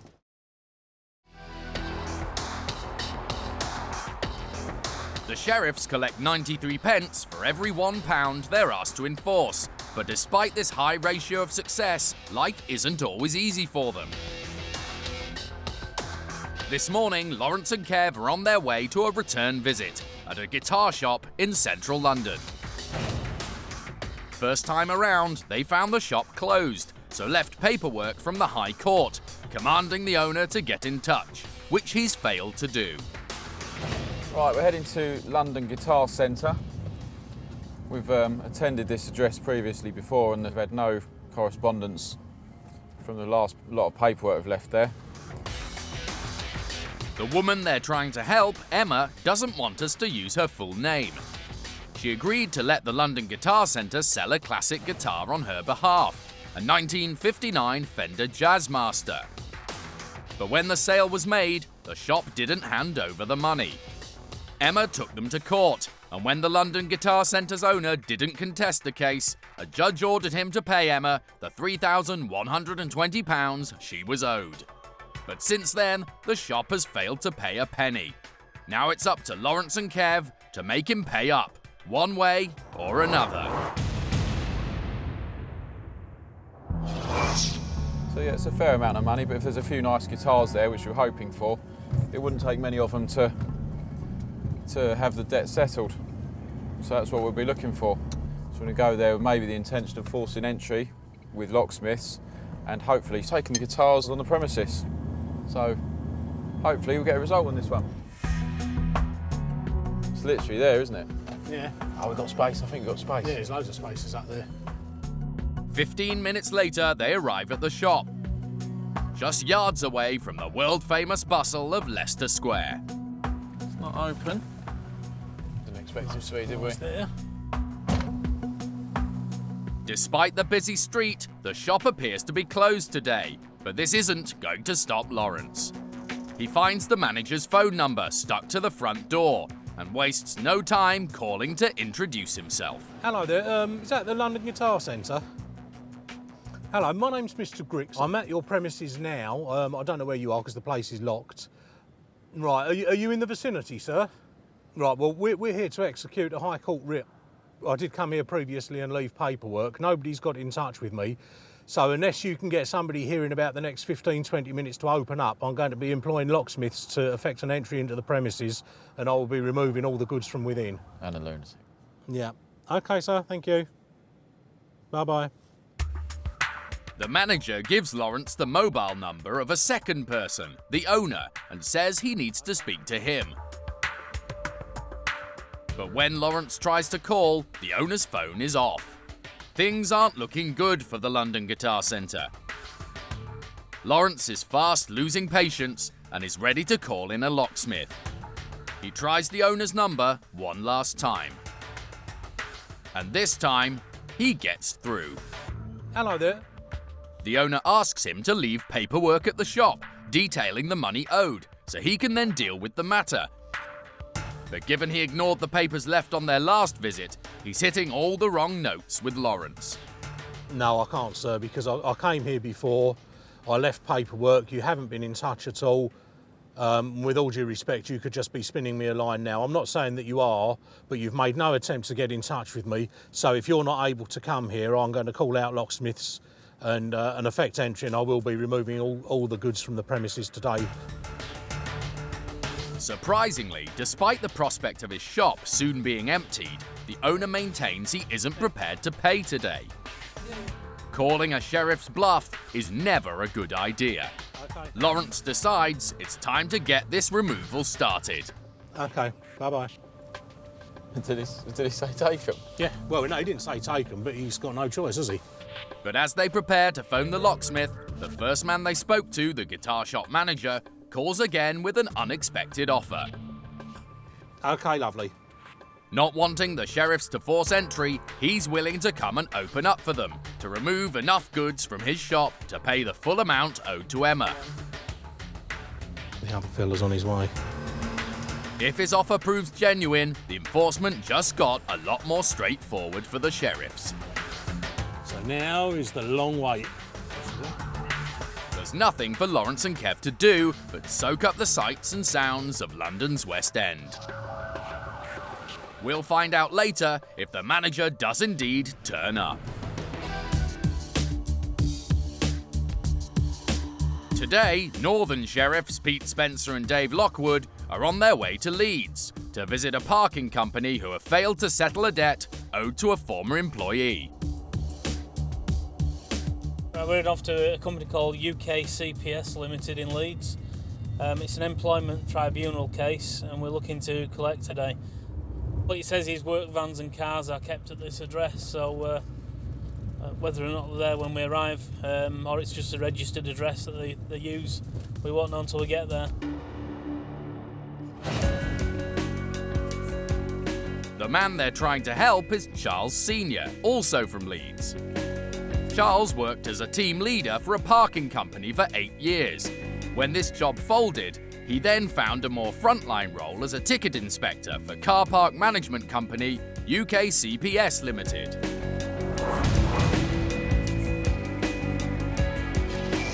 It was a difficult job, which at times he found very challenging. Well, you work face to face with more aggression, but it's a matter of just learning to walk away from that aggression and carry on with what you're supposed to be doing. He worked hard at the job to raise money for his family and grew to like it over the year and a half he worked there. I used to have to work, I more or less worked anything from a 5 to a 6 day week to make a living. I enjoyed the job because once you were out on the road, you were your own boss sort of thing, really. You know, you didn't get bothered by anybody. Charles's troubles began when, out of nowhere, UK CPS Limited asked him to sign a new contract, agreeing to a £750 excess on his company vehicle insurance.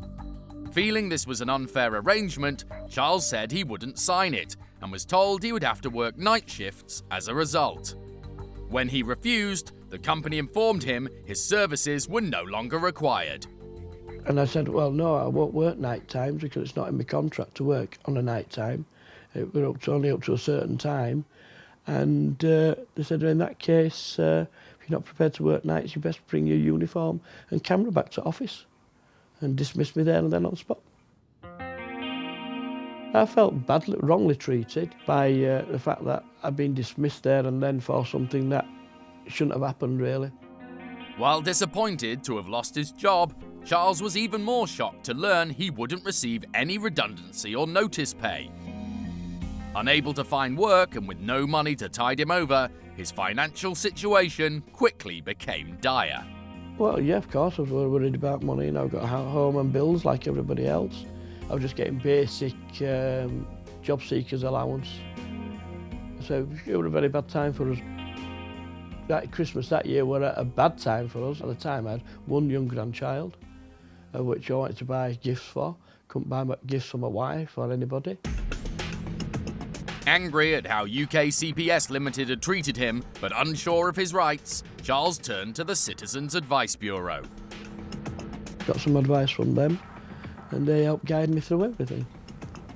You know, from just writing a letter to them appealing against the decision to taking it on from there. Learning he had a case for unfair dismissal, Charles made the daunting decision to take UK CPS Limited to an employment tribunal.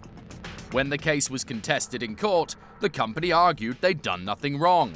However, a judge disagreed and ruled Charles had indeed been unfairly dismissed.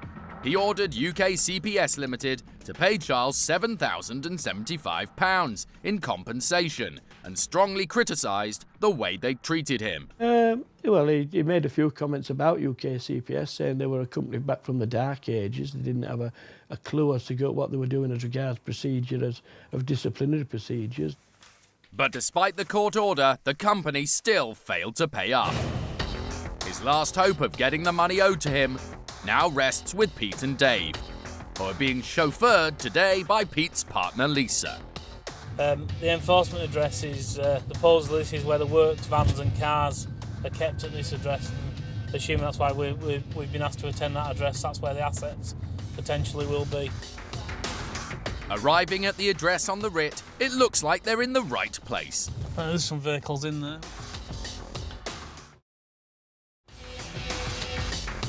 However, there's a problem. That's at UK CPS. So how the hell do we get in there? Must be another way around to it then. Several of UK CPS Limited's vehicles are parked tantalisingly in view, but inside a compound with no obvious route in. Potentially something to do with it. I don't know if we can get through, you know, looking at it. Just fenced off there. Needing to find another way in, Pete tries his luck at the building next door. Open all there. If necessary, sheriffs have the right to force entry to commercial premises. Pete, see UKPS is here. It's looking like Dave Lockwood may need to practice his fence climbing here. But then Pete notices something. And they're in. But is there anyone around to deal with them? Hiya, you okay? Looking for UK CPS Limited. No? It's what? They're the vans, aren't they? Whoever owns these vans I need to speak to. Is he not? No. Just, is anyone in at all, or? Pete, it's this gentleman I think you need to speak to. It's not me you need to speak to. No? Is anyone about from there? No, what's it about? Okay, who are you? Are you to do with the company? I am, yeah. Yeah, okay. Yeah. What's your position? I'm operations manager, why? Right, okay. Oh, just before, can I find what? At this point, we're asked to leave, as Pete explains they've come to collect the full amount owed to Charles, or the company's vehicles could be removed and sold to pay off the debt. Stuck between a rock and a hard place, with two sheriffs ready to pounce, the man says he needs to make a phone call. It's exactly what Pete wants to hear. Half an hour later, Pete and Dave emerge, and it seems their tough stance has had the desired effect. Another member of staff has brought a debit card down to the office, and the man's made a payment. The guy's paid 50% of the outstanding debt at the moment, and he's looking to pay the other 50% over a period of 3 or 4 months. Obviously, if the claimant doesn't accept it, we'll be back for the full amount that's outstanding. But we've listed 4 vehicles as well, so obviously if he doesn't keep the payments up or if it's not accepted, obviously we'll be back out and potential to remove the 4 vehicles. With £3,500 in the bank and a concrete arrangement to pay in place, it's a satisfying result for Pete and Dave. And great news for Charles Sr. Absolutely brilliant, yeah, because it has actually brought a company that wouldn't pay, and they have had no intention of paying me. They've actually, you know, got them thinking now that they're having to start and pay something. You know, so the final result on that is marvellous. And since we filmed, the debt owed to Charles Sr. has been paid off in full. Back in central London, Lawrence and Kev are still in Leicester Square, waiting for the guitar shop manager who's offered to come and open up for them. They're planning to remove enough goods from the shop to settle the debt owed to Emma. She sold a valuable vintage guitar, a 1959 Fender Jazzmaster, through the London Guitar Centre, but never received a penny of the money. The manager's cooperative stance is not something the sheriffs encounter very often, if at all. There's a chance it could be nothing more than a time-wasting ruse. So now is the long wait. But, as promised, after just over an hour, the manager arrives and invites them in to start removing his guitar stock. Hello there. I'll just show you some ID. It's now simply a case of working out how many guitars Lawrence and Kev need to take to get Emma her money.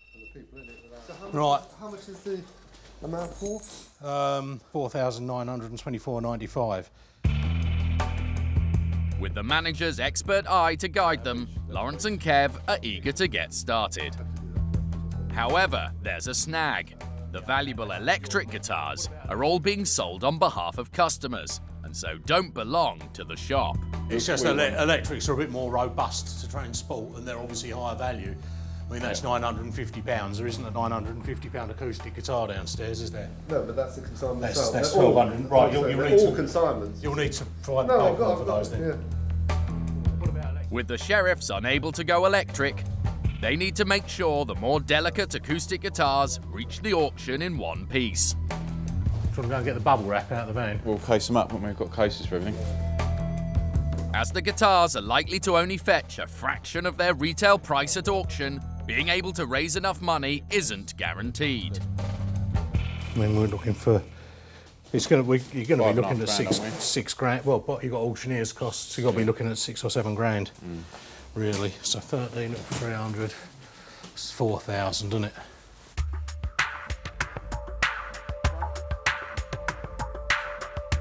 That's mine. 759 rubs. Put that one on, I think that's about it for that box. An added complication is that all the guitars have security tags, which must be removed before they leave the shop. Let's do it the sensible way. Just slacken the string off, don't you? There's the engineer, right? There's the engineer. Might be out of tune, but it's off without damage. Can't believe you haven't taken one of these. God, one of them. Hang on. Yeah, perfect. Oh, that's perfect, yeah. Finally, with the walls of the shop growing bare, Lawrence thinks they're getting close to the required amount. We're getting there. We still need... Is there anything else you'd recommend here? Still got quite a way to go yet. If there's a couple of guitars that are sort of 300-ish each, that might do it.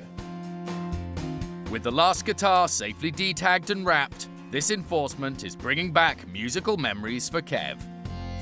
You guitar player yourself? Right, I used to. Yeah. Used to sort of have a bash about. Don't know if it qualifies as playing. Making a noise.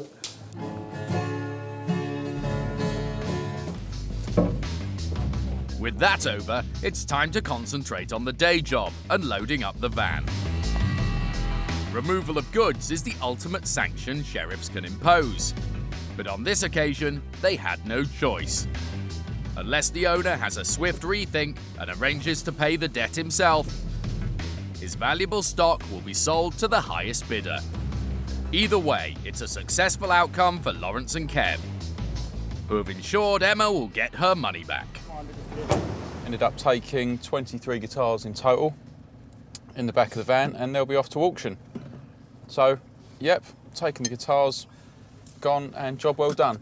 I'd imagine it will cover well over what we're there to collect. Obviously, we've got auction costs to go on top of that.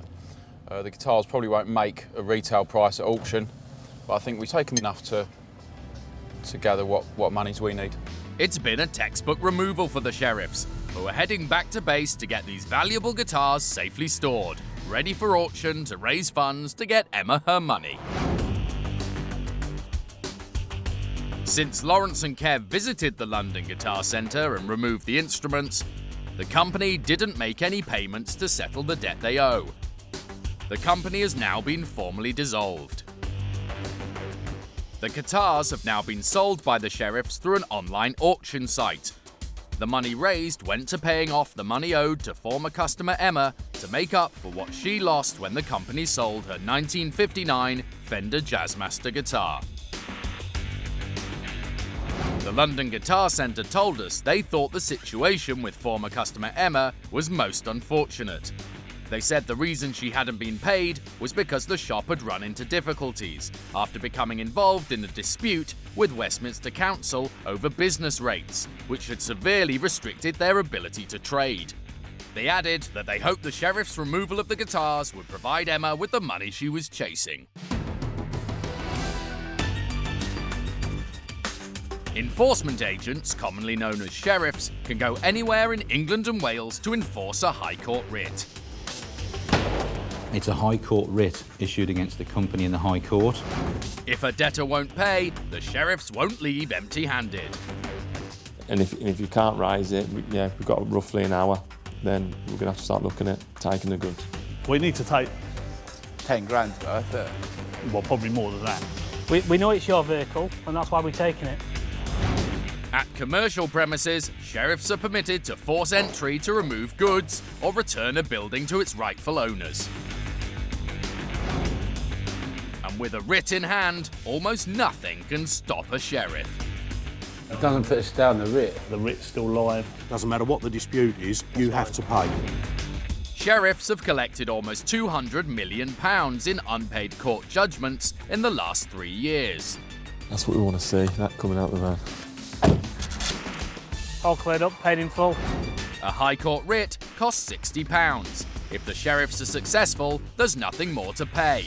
If they're unsuccessful, the only cost is a compliance fee of £75 plus VAT for each enforcement. Our Woes starts to the morning. Bosh, get in. See how easy this job is?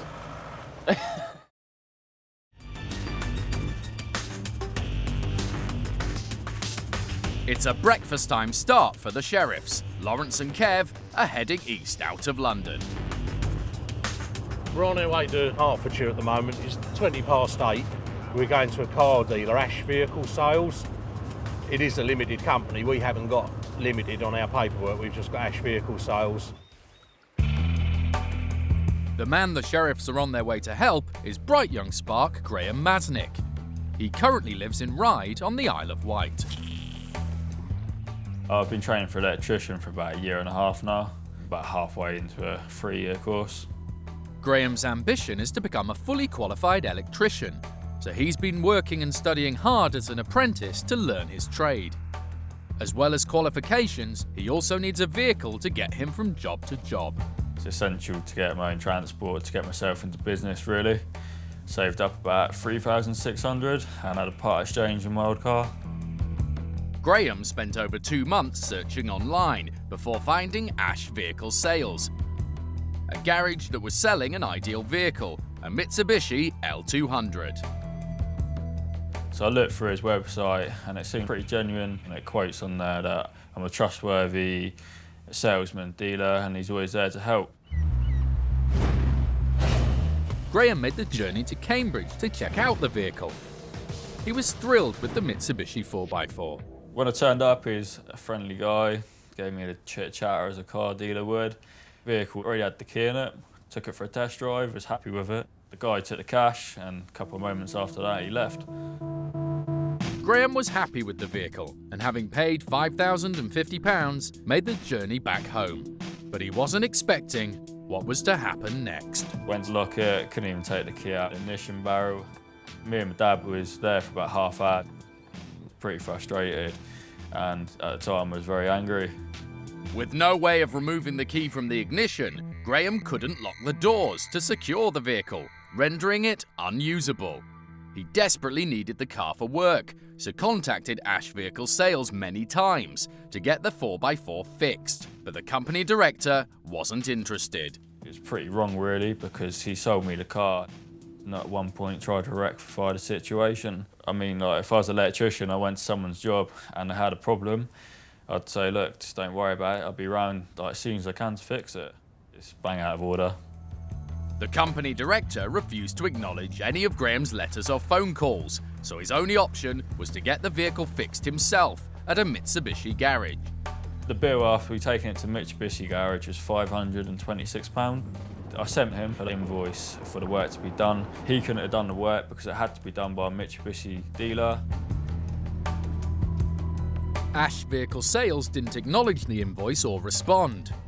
Graham had to borrow the money for the repairs from his dad. Graham wasn't willing to stand for this and decided to take his case to court. I thought the best way to take it to county court and get the situation done like the legal way. It's his responsibility to have a car in like a roadworthy condition. Why should it be my responsibility to fix it when he sold it to me as it is? The garage owner didn't attend court.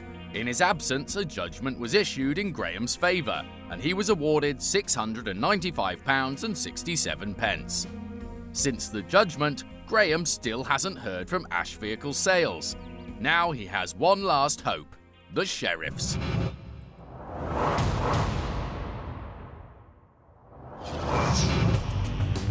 On their way to the garage in question, Lawrence is optimistic they'll be able to get Graham his money. If it's a bona fide car dealer, they should have plenty of stock there. One car would probably cover that, so I would hope we would find sufficient assets to clear this quite easily. Is it AVS? Ash. Sit there. Ash Vehicle Services. So we've got Ash Vehicle Sales. You have been warned. What have you been warned about?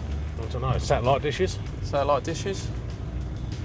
Always watch out for a satellite dish. When they arrive at Ash Vehicle Sales, the gates are locked. I don't really want him to clock us just yet.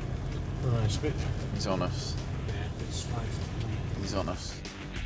Lawrence was hoping there would be assets, and some promising vehicles are parked outside. But he knows from bitter experience they'll be of no use unless he can prove they are owned by the company.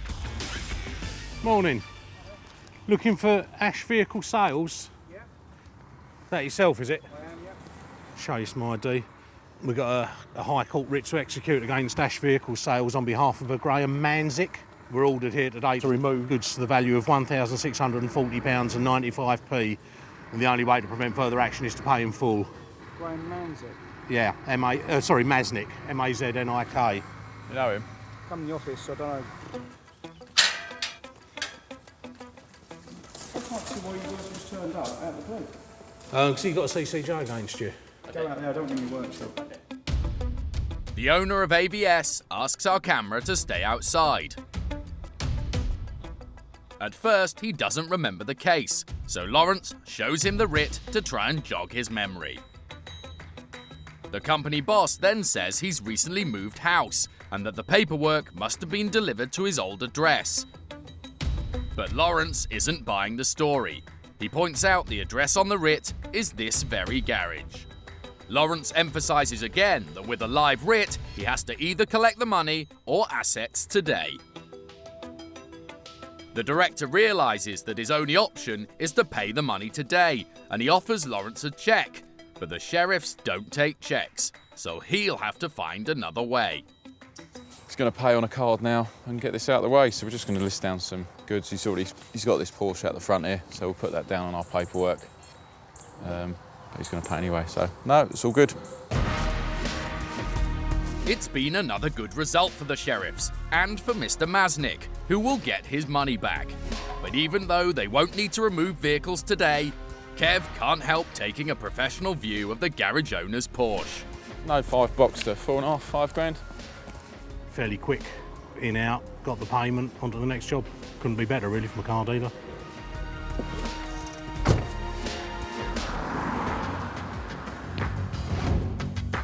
The director of Ash Vehicle Sales told us he had received a letter from Mr. Maznik informing him of the problem with the lock. and saying that he had already fixed it without asking AVS about the problem first. He said he had sent paperwork back to the court for resolution of the problem, but had never heard anything back from them.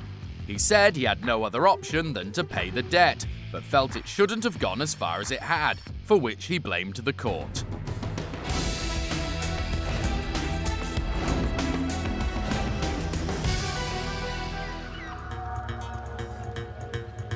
Today, Sheriffs Pete Spencer and Dave Crabtree are heading to Blackpool for a follow-up visit at a seaside hotel.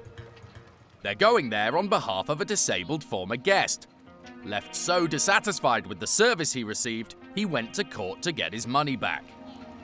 The new President's Hotel didn't contest the case, and a judge ordered them to pay the disabled guest, who wishes to remain anonymous, £1,095 in compensation and costs.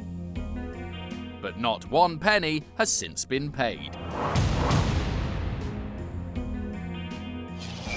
Well, I've been here previously.